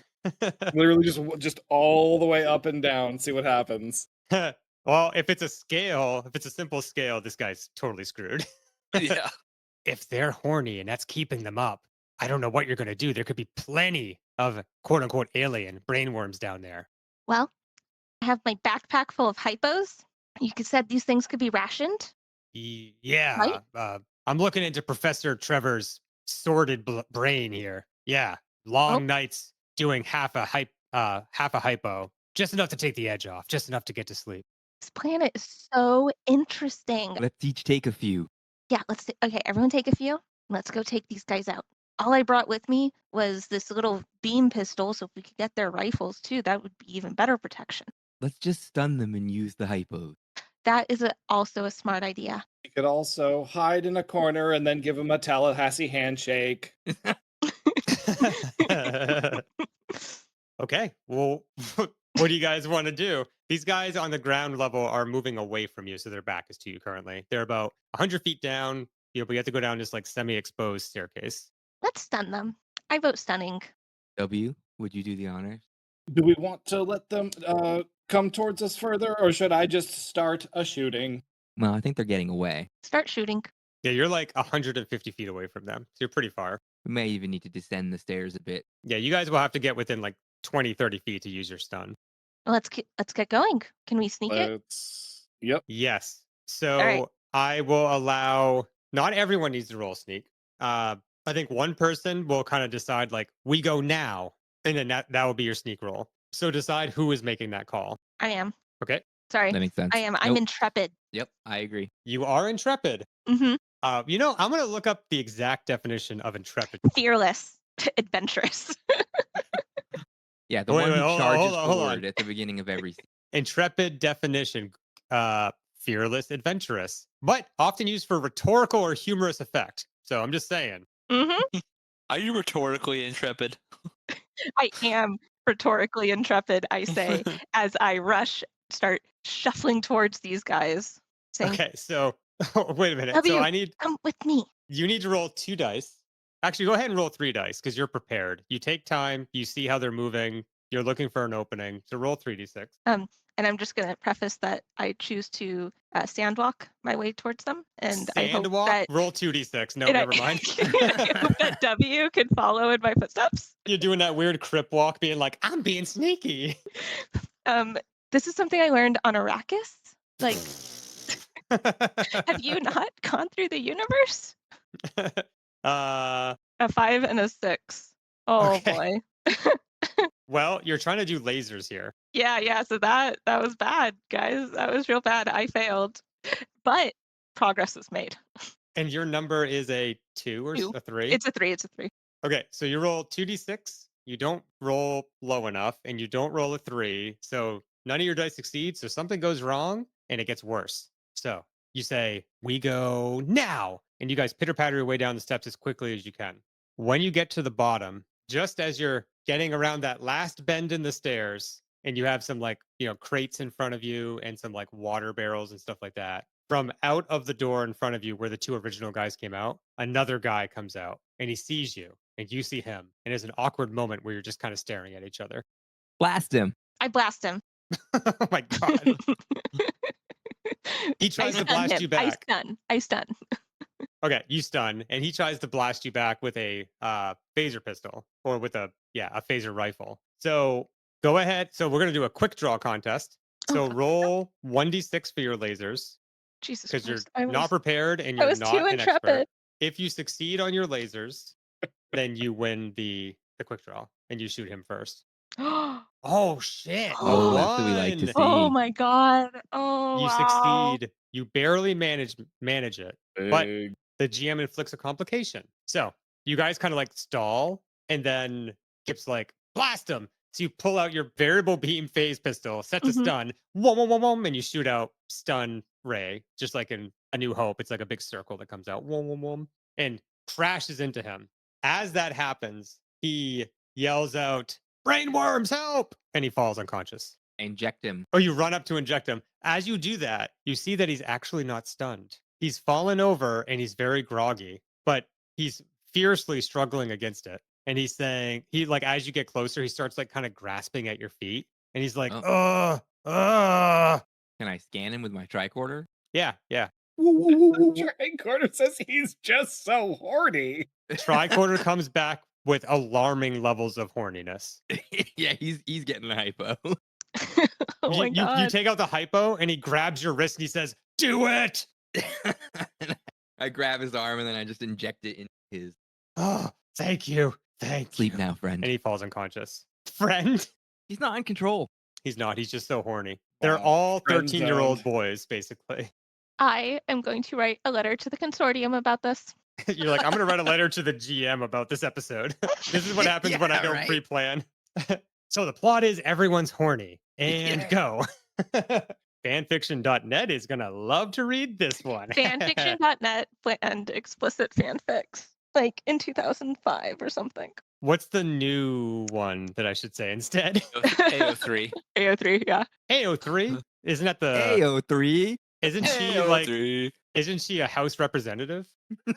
Oh my god. I was doing a Portlandia thing. I was doing a political thing. So, has anyone ever encountered, their characters ever encountered a threat that is this horny?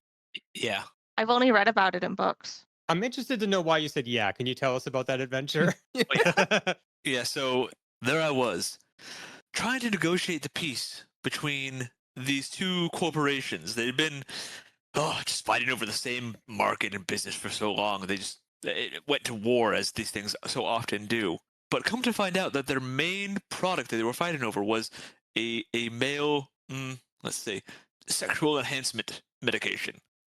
And it not only improved performance, it enhanced libido. And during the final negotiations, one of the opposing sides dosed their counterparts with a high level of this drug.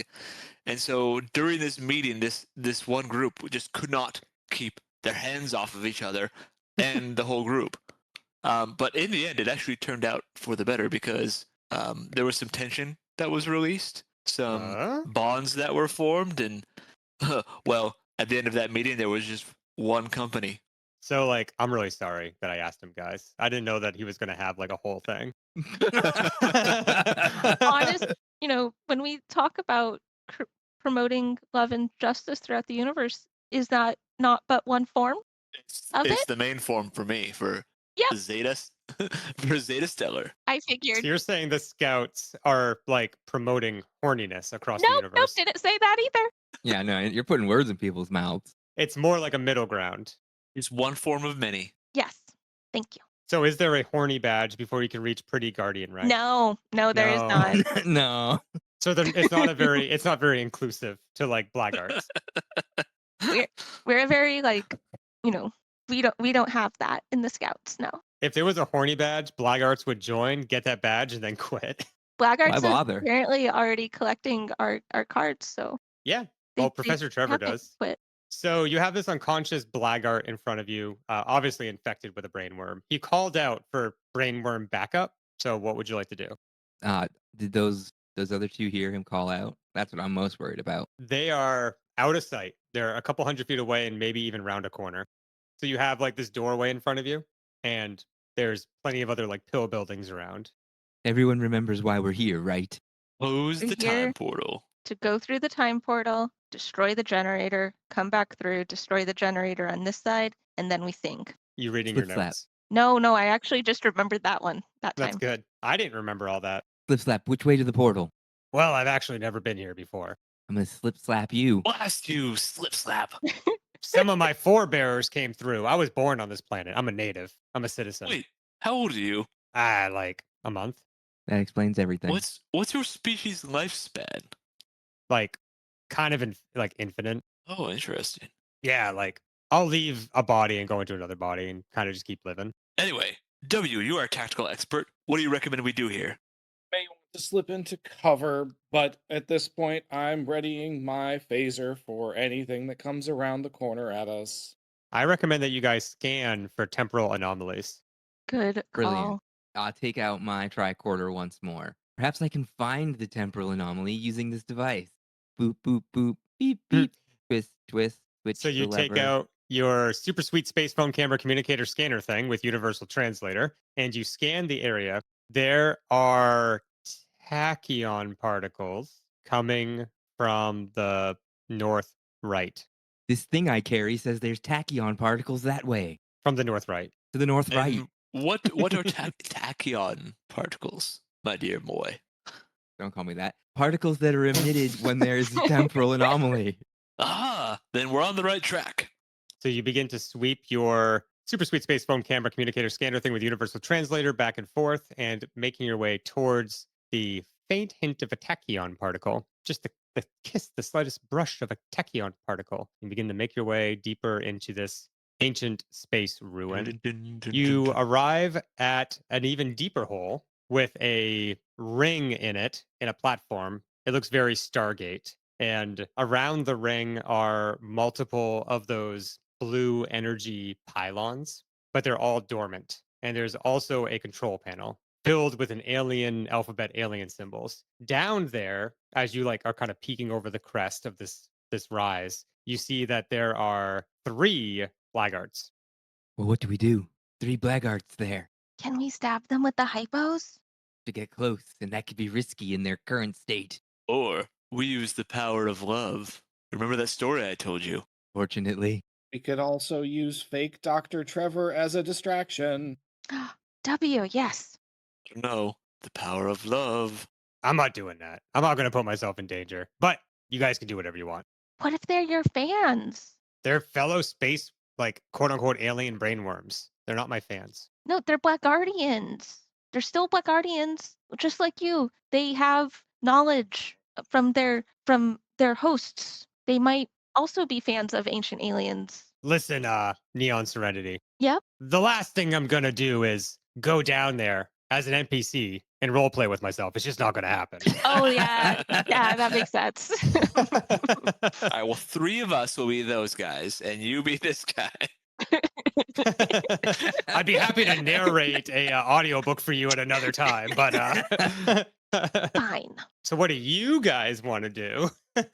We I want to go down there, convince them that I have a brain worm, while the team sneaks up behind them and hypos them. I want to Okay. basically pretend to Okay. be one Okay. of them. I am ready, a hypo in each hand. So you step out from hiding, and immediately one of them snaps a pulse rifle up to you, and you don't look like a Blackguardian. You don't look like a blackguard. I wave jauntily. Hello. Put your hands up. My hands are up. I'm waving with both hands. Okay, stop wave. No, don't wave. But I'm okay. I'm just here. I'm just performing my inspection tour of this facility, looking for everything to be in order for us alien space worms. Quote unquote alien. Wait, did he say alien space worms or quote unquote? No, alien space worms. Because we're I am- alien. We're quote unquote alien brain worms. What did he say? I Brain worms. I said brain worms. yeah, I think he said brain worms. Yeah, I guess. Hey, why don't you keep your hands up? But why don't you get down here? I need you to come down here. Of course, I'm on my way. By the way, great bodies you guys got there. Ooh, looking good. You see like the guy holding the gun take like a sharp inhale Yeah, when you say that. He's like, yeah. like Like, you you must have some fun with those puppies. can see like his heart rate in his neck like just racing. I walk down into the area with him. I'm sitting at my desk holding my hands up over my head. You're not even the sexy one. I know. And yet you use your sexiest swagger to walk down there. Oh, I'm not trying to be sexy. I'm just trying to use my diplomatic skills and get them randier. So you make your way to the bottom of this hill.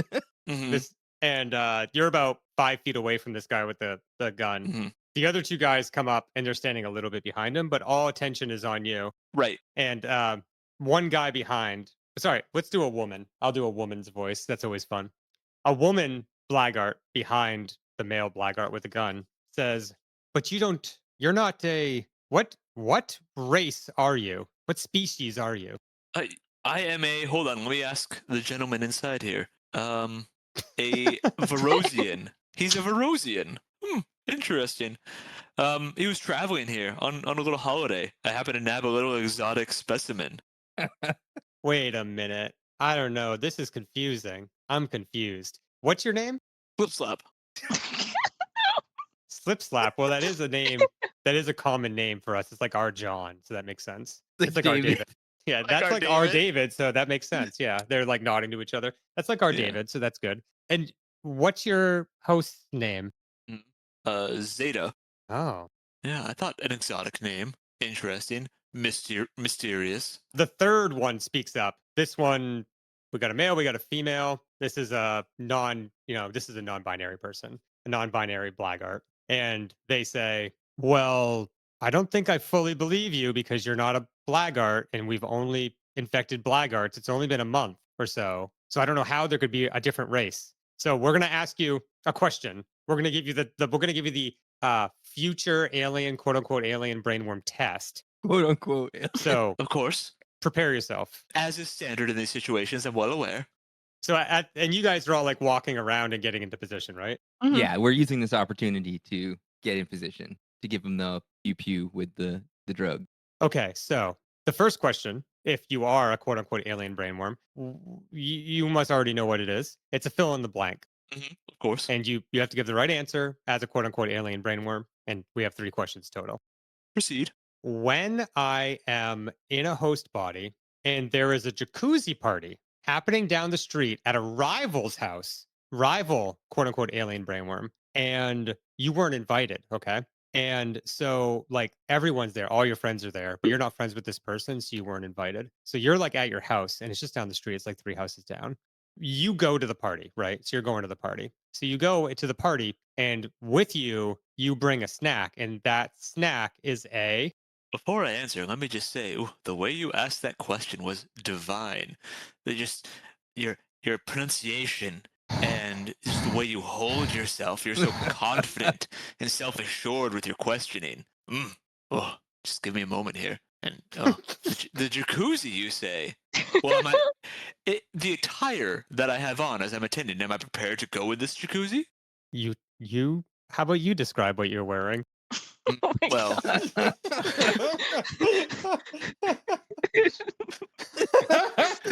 God. uh, Skip to insert timestamp here if you don't want to hear the my elaborate God. ritual. how close are these guys with the hypos? Yeah. So you'd start describing what you're wearing. Meanwhile, you guys have circled around, and so I need 2 different things. I need our envoy to roll 1d feelings.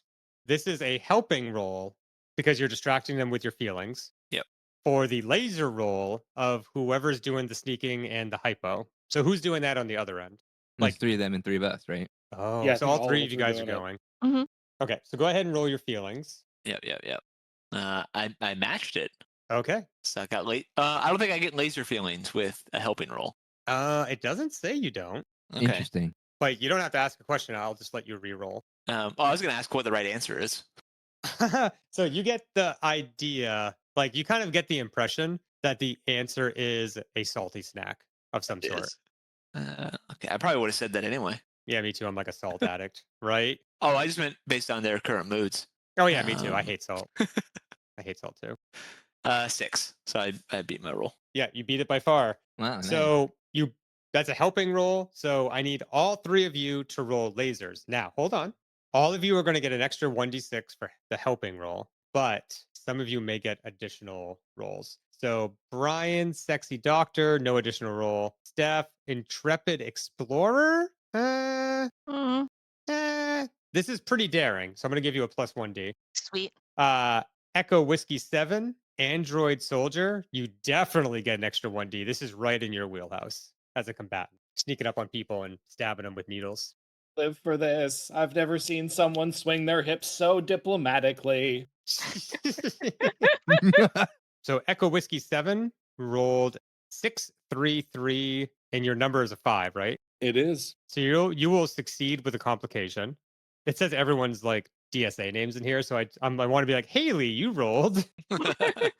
Not Haley. Neon Serenity got a 1 and a 2, and you have a 3, right? Yep, you guys succeeded. So 2 dice succeeded. And Thorn, aka Qip Kwazaar, got a 5 and a 2, and your number is a 4. So you succeeded on one of them. Yeah. Yeah. And I'm sorry, I misspoke. W, you succeeded on 2 because you have to get below your laser's number. So as you're talking and describing what you're wearing and the salty snacks that you will bring, and you're like continuing to talk to like, they feel like it kind of seems like they want to ask the next question, but they're also really wrapped up in like how sexy this party is. And you guys are almost like starting to like a TTRPG session about this thing. They're like, yeah, and if we were people at the party, I'd be playing like an orc, and like I'd be like, a buxom lizard Would be a folk. bunch of murder hobos at this party. Yeah, everyone dies of horniness. Everyone at the party takes out dice. And so W sneaks up, and with 2 3s, 2 dice succeed. You just boom, you hit one of them in the neck with your hypo, and they go down like a sack of potatoes. I hit them hard with the hypo and go, no mating! See, but the thing is, that's just his catchphrase. Like, even in missions not like this, he's saying that. That was just the wind. It was just the wind. He's just a robot. He just hates mating. Neon Serenity, you succeeded with 2 as well. So you're like, bam, hypo needle. What's your catchphrase that you say? I take inspiration from W. Go, no mating. And what's strange is that she just always says that. Now we know where W learned it from. Yeah. I learned it from you, Mom. Yeah. And I keep wanting to say all your other character names, but Qip Kwazaar with a 4 succeeded only once. So you go up, you stick a hypo in them, but something goes wrong. No mating. So you you He's stab him in the about neck. moment. Oh my god. You say the silent prayer that everyone in your group says whenever they try to kill someone, which is no mating. No mating. And obviously. and they struggle forward so that the needle exits their neck, and they've only been hit with half of the dosage. And they grab onto their neck, and they pull out their laser pistol, and they turn on you, and they shoot once. So Don't shoot him, a doctor. I need Too you late. to roll your lasers to avoid the shot. Just 1D. Okay. You're definitely not. Actually, wait, I'm going to give you 2D. Roll one more in addition to that. So your original was a 2. That one is also. Oh, 2 2s. And this is a lasers roll. So those are 2 successes. So you succeed with no extra complications. So he pulls his gun and he goes to shoot you. You dodge to the side, which would have got you out of the way, but maybe not enough. You may have been hit, but he doesn't even fire. Instead, his eyes glass over and he drops his pistol and he says, "So sexy." And then he collapses to the ground. Endangering the mission. I shouldn't have come. I'm too sexy. That was a perfect Harrison Ford line read with literally no inflection. I'm endangering the mission. I know he's not the one that says it, but like he has that like perfect. Or he doesn't. He doesn't. I feel like Luke says that, right? And he says it with Yeah, a it's little bit totally more fine, emotion. yeah. And Hamill has, like, again, no inflection when he says it. Oh, he doesn't? Maybe that's why I was thinking that. But for some reason I was thinking Harrison Ford never has. Yeah, he's saying it frustratedly, muttering it to himself. So he says it kind of just. Because usually he's like, Toshi Station. Because of power converters. You got the power. Kiss my sister. He didn't know it was his sister. Come on. We can't all be horny blaggarts. So the 3 of them collapsed to the ground. One of them almost shot the doctor, but his sexiness saved him in the nick of time. You are now here in front of what I'm now going to colloquially call the Stargate, a console in front of you and a bunch of inert pylons surrounding it.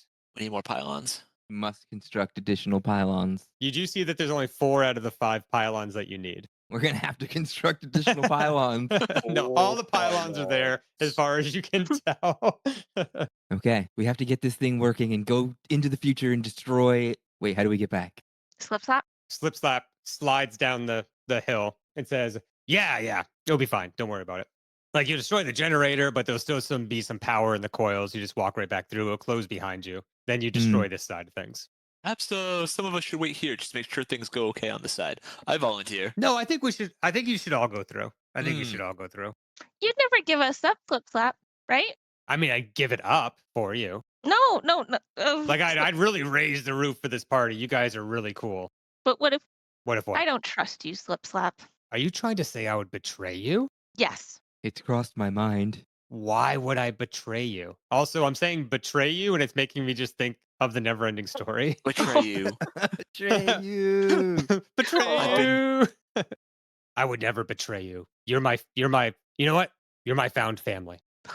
I love you guys. Oh, Aw, that's so sweet, Slip slap. Love you too, Flip Flap. Thanks. Yeah. No But- problem. Does he need more hypopen? Just woo woo all over him. yeah, I'm checking. He is normal horny levels. Yeah, okay, he's fine. Why don't you come with us on the other side, and then we'll make sure we all get back together. It'll be a perfect plan. I'll stay on this side. I don't want to risk not being able to come back and be famous. What- But I think all of we you don't- guys should go. I think that'd be cool. Well, I'd rather wait here. Bunch of cool people going into a time rift. That's awesome. You guys are gonna have such a good time. It sounds like something an intrepid explorer would enjoy, not a sexy doctor. Slip slap, if you go through this with us and destroy it on the other end, and then you come out, you'll get your own Cosmic Scouts Association card. That's what the mission I'm on right now is for. Once I earn, Professor Trevor thinks that's cool, and I think that's lame as hell. Remember? well, Slip slap, Professor Trevor is famous. Who knows who Slip slap is? Nobody. Ouch! This is not helping our cause. I'm trying to be famous. Neon. Come on. Ow. Neon, Ow. Neon, you're supposed to complete a dangerous Ow. mission. What mission could be more important than going into the future to save a planet? Wait, is this turning into just convincing one- Neon to go through? You and your droid, your pet droid. No, I am going to go through. I'm going through to space and I am closing this portal and then I'm coming back. I am worried about the coming back part. I have Oh, you'll be dreamed fine. of going through portals like this. I think I you should don't- all go. I don't believe you, Slip slap. You all should go through, destroy the generator, and you'll be fine. Just come right back through. Some electricity will be in some electrical energy will still be in the coil things, and it's not like the thing isn't just going to shut down because the generator went down. That wouldn't make any sense. There's a Would whole. you let Dippy Dob go through this portal? Slip slap. I don't know where Dippy Dob is. I need your help finding him. Like they're out there. I can't find them. I've been looking. I can't find Dippy Dob. I feel like we're at an impasse here. We should probably just go through the portal. Yeah, let's just go through the portal. Yeah, why don't I you guys go agree. do that? I'll stay over here. Me too.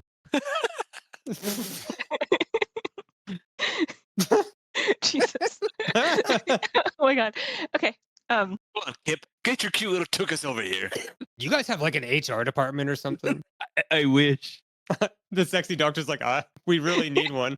I meant to tell you, the captain didn't think I was doing enough on the ship, so he gave me that responsibility too. So you're HR. Yeah, it's a very diplomatic role. You got to negotiate a Horny lot of things. resources. Jesus. Okay, what are you guys doing? We're leaping through the portal Yeah, we got it. dramatically. Yeah. Sure, Okay. like bonk freaking Dr. Trevor and just like carry him through the portal with us. Yeah. Good idea. No, that could cause brain damage. Don't do that to me. Oh no, you've been hypoed. I'm a brain worm. I'm just a little brain worm. Just a little brain worm. I'm just a brain worm. Don't bonk me. No, you're I'm a just a sleepy brain worm. brain worm. Do you hypo him? Yes. I'm just a brain worm. Oh no. And he goes into loopy space and he's mostly unconscious. All right, now that we can take him with us, do you guys think we're going to be able to make it back? Only one way to find out. Let's go.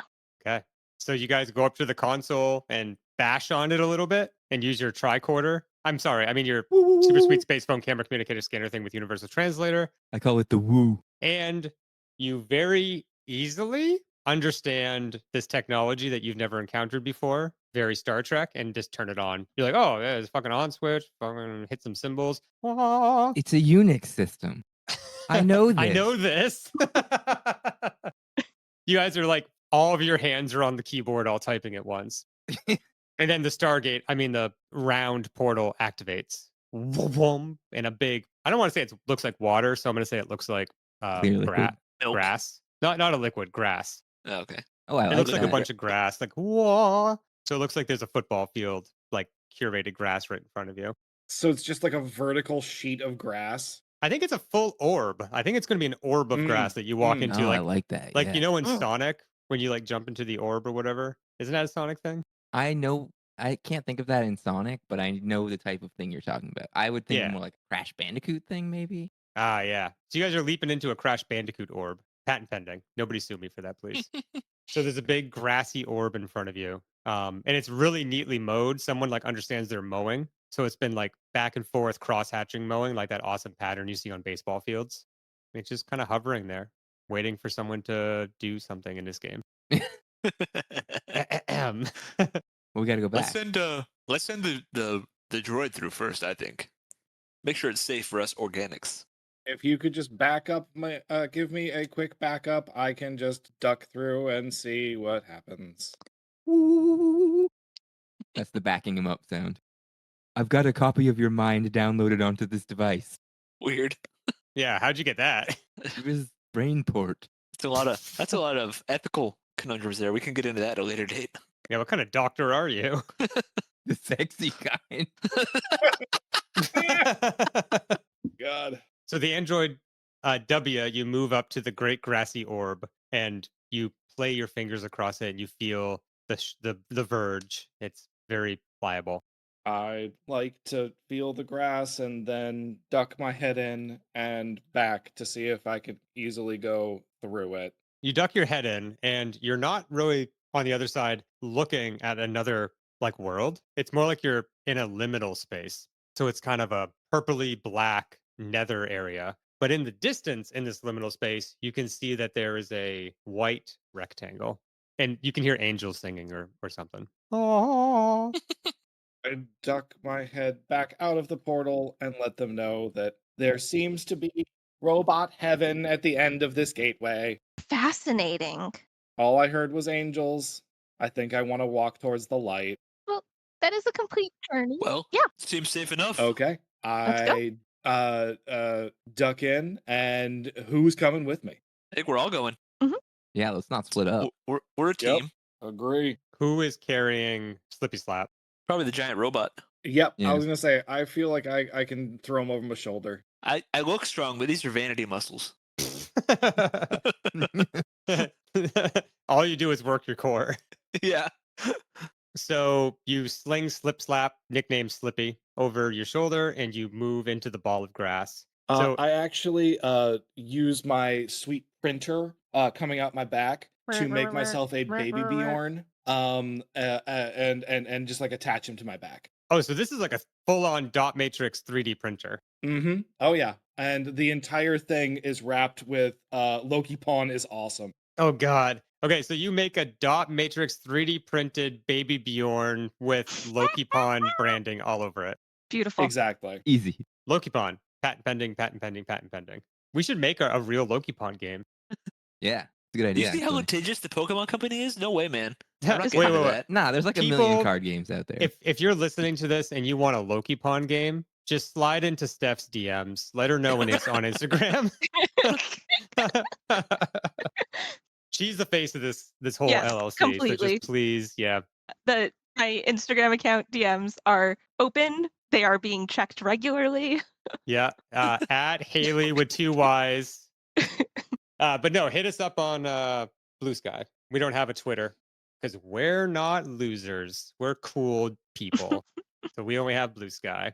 So you all make your way into the grassy verge. And in here you hear, oh, as the angels are singing in a concerto. Hope that's not the sound. You find yourself in a purple and black liminal space where the floor seems sort of like watery. Oh, you're kind of like you're in the upside down. Yeah. That's the thing I'm going to steal. Okay. So you guys are in the upside down, and there's a lighted path leading off to a white rectangle. And there are like angels singing. And every so often there's a piece of Greek architecture or statue or other cyber, cyber wave, vaporware type looking thing. An eye floats by with wings, and it says like, "How do you do?" and it lifts its cap and it keeps flying. Okay. Amazing. I just want to be clear that I was not attacking your glorious, beautiful angel singing. I hope that's not the sound that kills Flip Slap. Oh shit! No, yes, Slip Slap dies from that. You're right. No. Fuck! Thanks for reminding me. Yes, so Slip Slap's dead. No. So he goes limp in your arms, and he's. I mean, dead. I wasn't just insulting you. Well, we get Dr. Trevor back. Oh yeah, I hate Slip Slap actually. Yeah, why are Yeah. you sad he's dead? He was like Because your we arch didn't keep our nemesis. promise. That's all. So you say that, and as you guys are walking behind the android W, you see a brainworm slide out of Dr. Trevor's ear and kind of squirm on the ground. It's not dead. It just had to escape having auditory ability. Oh, can we contain it? I need don't a know. sample. What are you gonna do? Got one of these like specimen jar You sample. do. And I scoop them up. Yeah, you open up your leather. You're wearing a leather jacket, I assume, and there's a bunch of sample jars there. I'm picturing your character wearing a thigh-length leather duster. Thought I had like a Star Hey, Trek we've got uniform. standard uniforms on. Yeah, I'm not Yeah, allowed but to what wear do a duster at work. when you're chilly? What do you put over that? No, it's got like self-heating. It heats itself up. Oh, it does now. It's doesn't actually it? warmer than it looks too, because it's really tight. Yeah. It's like a Okay, wetsuit. so where are your specimen jars, mister? Well, If I have a not- satchel. Oh, now there's a satchel. Okay. Yeah, I had it the whole time. Everyone else can vouch. So you open up your leather jacket and you take your satchel out, and then you take your jar out of that. And then there's another satchel inside that jar.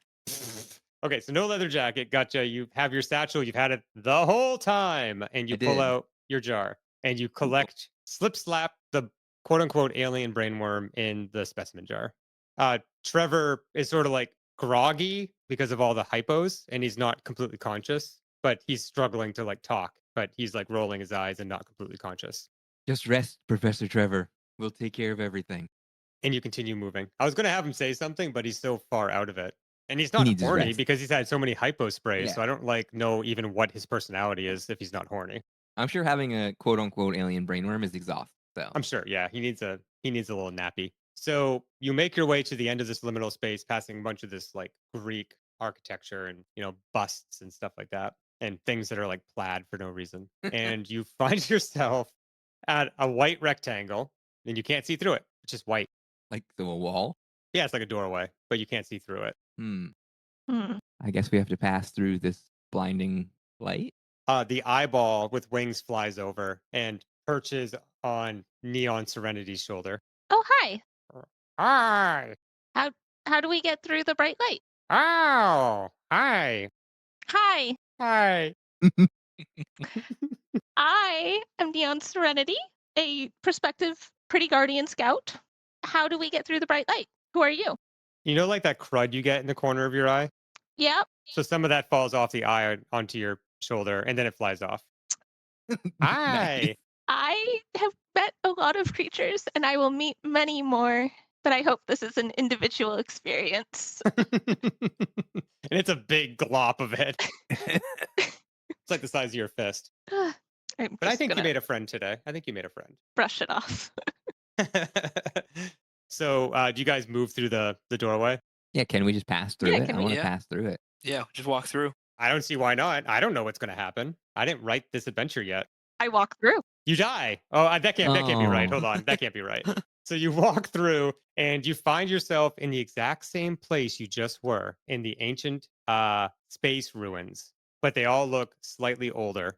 And there's a bunch of pig-like creatures, like beast men with long tusks. There are two of them nearby. One's wearing a lab coat and one's wearing like sort of adventuring gear. And they're standing by the console that you just activated. And you when you step out, the adventuring pig man raises what you can only assume is a weapon, but kind of looks like a limp noodle that he's holding stiffly. Huh. Mm. And your universal translator picks up what he's saying. So he says, "Hey, stop right there! Stop! Don't move another muscle, or I'll do something to you that you don't like." Don't do it. I won't like it. We come in peace and love and justice. We're here to stop a temporal calamity.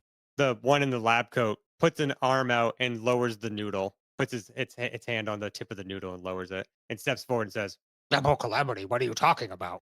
I look back at the others. What am I talking about? We have to get rid of the brain worms have come through and they are killing creatures on the other side. We want Brainworms? to- You say brainworms? Yes, We we have want- to destroy this portal or brain No. worms will destroy the planet. Where are the brainworms? Oh, right. Where Yeah, I thought brainworms? that was- yeah, I thought you might be. Where are brainworms? What I meant to say was blast them. Okay, so what happens? No, We blast- you don't have to blast them, but Oh, no. You did yell blast them, and I don't know if anyone's reacting. I think honestly that Neon would react with blind enthusiasm, unfortunately. But she is still holding a hypo, not her blaster pistol. And these guys are not horny. Can she stab him with a hypo? No, they are not. They're future blackguards. They're not current day blackguards. They're completely different species. But yeah, you can stab them with the hypo if you Yeah, I'm want. curious as to honestly what might happen, but Me at the too. same time, it's a little nerve wracking because Yeah. she's putting Yeah. herself in danger. Oh, yeah, for sure she is. I'm putting her in danger. You are. You should feel really ashamed of that. I'm letting her be an intrepid explorer. Yeah, you got to let them go sometimes. This is They're so gonna violent. they're gonna make mistakes. You know, you just got to let them. She is the type to make mistakes. So go ahead and roll a lasers, and I'm going to give you 2d6 because this is a really dumb move. So it's definitely intrepid. yeah. You're welcome. She's Blast 'em. excited by the blinding lights. Blast him. She runs forward. And she hits her. One fails, and one is my lasers and feeling number. Oh, so what question would you like to ask about the current situation? What will how will they react to the hypos? So Hmm. you mean like medically, Yes. Physiologically. physiologically? So the hypos help open up the airways of past blackguards and also eases their horniness. Mm-hmm. So it's necessary for them. This is a completely different species. Mm-hmm. Uh, it should still ease horniness, but you're not sure. But oh wait, no, I just have to answer honestly. Okay, wait, you just get to know. Okay, if you stab this guy with a hypo, Mhm. he is going to genetically mutate. Oh, that's exciting. Mhm. Okay, so I'm gonna re-roll that. I want to stab him. Okay, You're just gonna sterilize this man. So do I roll both of them again or just one? both of them. Yeah, he doesn't genetically mutate to something cool. He just genetically mutates in being sterile. I succeed with both dice. Oh damn! So two dice, you succeed with no additional complications. Amazing. You're like, blast him. And then you take a step forward and just stab the scientist in the shoulder. My and, you, hypo. and you and you put the fluid into him. And he goes, ow, you stabbed me with a needle thing. A hypo from the consortium. Oh, consortium. We're in the consortium. I'm sure this is going to help me then. And then he goes, and he grows 2 more arms and grows 12 feet and has an extra head. And he like stumbles around and he turns into like basically a 2-headed giant furred wolf man. Oh. Oh. And the noodle guy drops his noodle and runs away. Fudge. Okay. Wolf guy scientist rips out of his scientist's costume, scientist Costume. coat. Yeah. Who knows if he was really a scientist? He rips out of his scientist coat, his lab coat, and he says, as a wolf man, he says, oh. And then he tries to grab you. I run. Okay, go ahead and roll your Back lasers to again. I run back to W. Just do a 1d6 to avoid his grasp with lasers.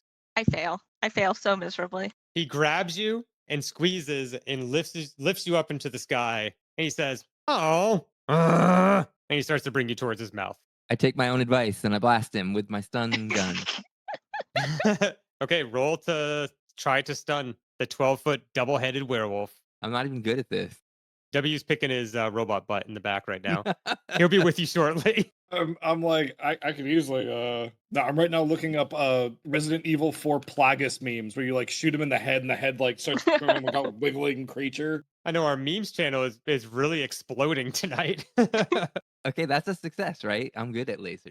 Yeah, right. So you I got have a below 4. Yes, you got below a 4. You got a 3. So it succeeds, but at a cost. So you shoot his hand, and he lets go. He lets go of Neon and goes, oh! And Neon plummets 7 feet to the ground, and when she lands, twists her ankle. Ow! Owie, my ankle. Owie, my ankle. Oh no.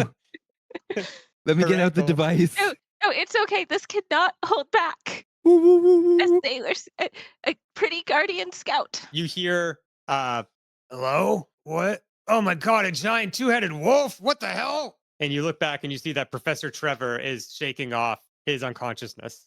Got no time for this. We have to close down this portal and get out of here now before more of those things show up. Oh my god, Neon Serenity, I have all your cards. I know. Not now, Professor. So what do you guys do? Can we just like destroy it somehow, or do we? Have And to I use did the say console? hi. When you said hi, I said hi before. If we're I gonna knew die, I it. need you to I know knew that it. I'm a nice guy. I'm a good guy. You are a good guy. We won't die. Dr. Trevor. We never doubted you. I think you guys did. I That's not him never saying did. that. You So are wait, truly the big one. he is the big one. Trevor, the big one, my Quote guardian. the big one. Thanks for remembering his cool nickname. Quote unquote, the big one. So Zayda just yelled out a plan. Why don't you yell it out again? Because I talked over you. Sorry. We have no time. We've got to shut this thing down and get out of here. I point to the sciencey nerds. Are you talking Sorry, about me? The sexy science nerd. And Oh, that is the me. and the robot. Is anyone at the console, or was it just the one person who we shot at? Are they still here? The noodle guy ran away, and Yeah. the scientist is the one that was at the console, and he's now between you and the console as a 12-foot double-headed wolf man. Right. So what do you want me to do? He's probably also sterile. is a double-headed sterile wolf man between me and turning this thing off. So unless you have any ideas. I'm inching my way back towards the portal while this is all happening. Yeah, portal's still open. Yeah.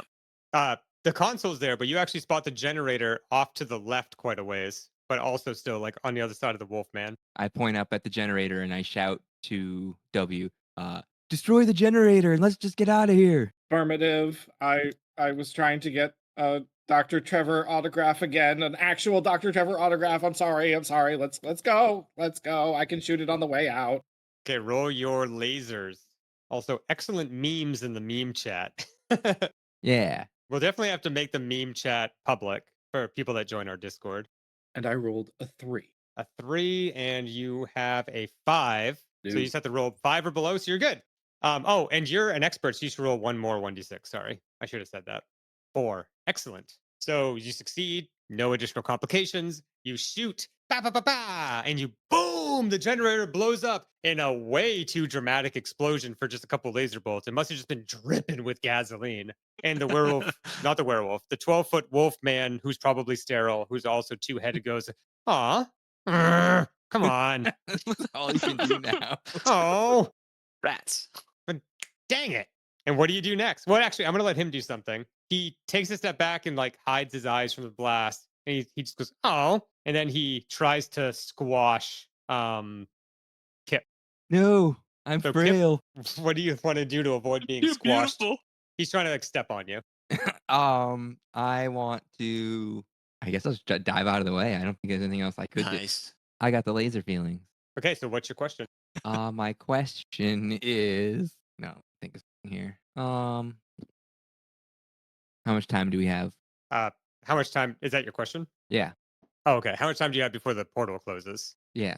There's enough after you destroy the generator, the capacitors hold 15 seconds of energy. Okay. I will re-roll it because it's not a success, Great question. Oh, nice. and believe that is a success. That is a success with complications. So you jump out of the way of the giant werewolf, the sterile wolf, as he crashes his foot down, and you avoid damage. However, when you do that, you also twist your ankle. We got 2 people with No. twisted ankles now, and you have 10 seconds to get through that portal. Ooh, twisted. Are you saying twisted like that's awesome, or are you saying like your ankle's twisted? Yeah, like I scanned it with my woo device. Yeah. And I'm just it says it's picturing you twisted. dive and you roll and you're just like twisted. Twisted. Yow. Okay, so 10 seconds left. What are you guys doing? I'm gonna ask specific people. Zayda, what do you want to do? I'm already by the portal. I jump back through. Okay, you jump through. Neon Serenity, what are you doing? I also attempt to jump through the portal, but kind of hobble through it. You're 'Cause probably I- not gonna make it. Can I reach for W to be like, can you W take me? Can he? W, you are currently carrying Trevor. What would you like to do? I'd like to know what you think is possible in this situation. My ideal would be to basically push them forward and try to lock arms and fend off the stairwolf. Well, anything is possible. It's all in the dice. Or would it be better to help her along? I don't know if that's going to. I don't know if that in your mind I would be able to speed her up by deflecting the monster. Is my question. It's all in your mind. Whatever you want to do, and we'll see what the dice say. Okay. It's all in the dice. Save me, W. Don't forget about your friend Qip. Leave him. I unload Dr. Trevor from the baby Bjorn by ripping the Loki pawn baby down the front, including my red shirt uniform, and then dive in front of hopefully Qip and Sailor Serenity and lock arms with the creature. And start like ushering them forward. Exactly. Okay, go ahead and roll your lasers. And I'm going to say that you are an expert. You're doing an extraction as a soldier. You're making helicopter noises too, I imagine. Okay, 4 and a 6. You succeeded on one of them because you have a score of 5, right? Yes, exactly. Okay, you're going to barely manage it, but at a complication or some sort of cost. So you drop Trevor, you grab your friends, and you begin to rush them forward. I'm going to hold on to what the complication is until we get through everyone else. Twisted ankle. So, Brian, Yes. Qip, what would you like to do? You've just been grabbed. Yeah, I've been grabbed by W, And I'm Yeah. under like one arm and Yeah, he's kind of supporting your weight a little bit. um But you can see Trevor splayed out on the ground in front of you, half conscious because of all the hypos you guys gave him. hey, come on. I don't know if there's anything I can do. I just need to be carried to safety. I only have mere seconds. I want to try to help Professor Trevor, but what could I do? I reach out for him and try to like take his arm as I'm getting carried away. He's half unconscious, so you're going to have to grab his arm and hold on to it. So go ahead and roll your lasers, 1d6. I got a 1. Yeah. A 1. That's Okay, but with a good. complication. So you grab onto Professor Trevor as the stare wolf lumbers towards you, going, ah. It's the noise it makes. And it's stomping towards you, making slightly dissatisfied noises as W pulls Neon and Qip towards the portal, and Qip drags Professor Trevor. The complication for W: you can't all fit through the portal abreast. So you start to shove them out in front of you. And when you start to go through, the portal snaps shut, taking you off at the leg. You're now missing your right leg. The complication for Qip: as you're pulling Trevor through, you start to lose your grip a little bit as you're being shoved through by W. You stop and you Professor. yank him as hard as you can, and both of his legs get cut off. Why not? No, Oh my gosh. He'll never act again. that's not true. Why? It's just the rules on this planet. All the acting is in the legs. Yeah. It's a leg heavy acting community. Come on. So you guys are all in this liminal space. He's missing both his legs. W is missing one leg. And at that point, reality starts to collapse around you. But I'm not going to make you guys roll again. You've already succeeded. You pull each other and push each other all the way to the other opening. And on the other side, you fall out just as the liminal space behind you collapses completely. But your job isn't done yet. You find the generator that's on this side. There's no brainworms around, quote unquote alien brainworms. So you find the generator and you destroy it, and then destroy the console and the portal itself. There's only one thing left to do. And does anyone remember what it is? Gotta sing a song, baby. You sing song. But what's the song? Oh. That's right. You guys did learn the song. Yeah. I was like, and they need to put Slippy Slap into somebody to learn the song. But you guys learned the song from the angels on high. So We broadcast through W. Does he have like a broadcasting device in his chest? of course he does. He's a robot. Yeah, obviously. Right next Obviously. to the Obviously, it's Matrix right next to the printer. Yeah, Yeah. Open up, W. In between that and the blender. I'm a whole office suite. And you wire him into the exonet of this world and play it across every speaker, and the dulcet tones of your group singing, everyone singing. Oh. That always sounded like two people singing. I don't know if you guys are going to win this session. I think, Oh, I see not what have- you're saying. yeah, if Everybody everyone together. doesn't sing, I didn't realize Oh, God. my participation was needed at this point, but let's go. Let's go. it's Okay, all required. right, yeah. One more time, guys. One more time. For Okay. peace, love, For peace etc. and justice. And... Oh. Oh. Did that work? Yeah, that worked. I got mad hiccups all of a sudden too. You guys like scared hiccups into me with that. Yeah. So the last few minutes of this is just going to be having a massive hiccup attack. So, oh god. So you guys sing your little hearts out. You're gonna all across the world of Blagar. Of Blagar 6. You're singing scares the alien brainworms out. Shit. It scares the alien brainworms out. He's got a brainworm in him. No, The it's not a brainworm's coming brainworm. out. It's It's normal coming out. hiccups. It's normal hiccups. It's not a That's what a brainworm. person with a brainworm would say. And a person without a brainworm would say that too. I swear it. I swear it. Just trust me.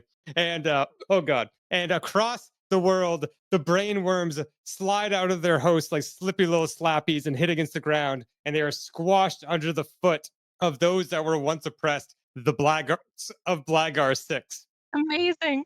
The invading aliens were stopped with something as simple as a song. I guess they were the ones who ended up with an earworm. Okay, that was pretty good. Yeah. That was I've been very saving it since like the first 5 minutes of the session. Have you really? Yeah. As soon as Oh, you said it was a song to stop the earworms, I was like, oh, haha, I see what you did there. And I was like, no, I'm keeping that for myself. very clever. So the earworms are defeated by a counter song, essentially, and they're squashed under the feet of their formerly oppressed people, the Blagarts of Blagar 6. and you become worldwide heroes, and they throw a huge parade in your honor, and they're so happy, and they're doubly happy because you brought them all these hypos. So you also cure them of their horniness and their rampant asthma. It's allergies. And it's hard to have both at the same time because you get really out of breath. They get so out of breath, dude. You have no idea. It's crazy. It's absolutely like unbelievable Yeah. how out of breath they get. They're like that kid from Hey Arnold. Like behind Olga. And a hiccup. And he doesn't That do was that. Brainy. His name was Brainy. Though. Okay. So It's important. It's very important. I agree. Remember their And names. you become remember their names. Remember the kids from Hey Arnold. If we don't remember them, who will? Exactly. I would like to send out in some way a mass message to the entire planet. I'm assuming they are all on the consortium mailing list. Yeah, you guys have access to the Exonet. Yeah, so some details on the song that must be sung if they suspect brainworms. Oh, so And what's so the that sound? way they What's can it sound like? protect themselves. Ah, That's true. right? Yep, Yeah. that's right. yeah. Yep. So we send them like voice notes or something so that they also know the song and now they can protect themselves. Okay. Yeah. So they're very protected. They're less horny. They have less asthma. They don't have any more brain worms. They're cured of their hiccups. I mean, they are demonstrably better off than they were before you showed up. So I'd say this was a big success. So Oh, round yeah. of applause. Yeah, great success. I definitely am walking out of this with my Sailor Scout merit badge. Woo! It's true. I'm gonna see what kind of sponsorships I can get, what kind of like book deals I can get out of this. Ooh, it's gonna be good. You guys are all riding high. So Mhm. you clamber onto the Raptor and you blast off into hyperspace to your next big adventure. And that was Lasers and Feelings. Woo! Woo! We saved So- the planet. We didn't save our captain though. No, we're not. That's No, he's been healing the entire time in the pod. yeah. He's just in the alright. back to He's tank. fine. Yeah. He's He doesn't fine. need our help. He's still overcome by this strange psychic entity, but now you can back to consortium space and maybe find him a cure. Nice. And that was Lasers and Feelings by John Harper. Excuse the hiccup. By John Harper. So once again, go to itch.io and download a free copy of it and try it with your friends. And join us next time for the next thrilling installment of Darkstar Adventures. Yeah, Woo! Thanks for playing. Yeah, that all. was great. That That was guys. fun. That was fun.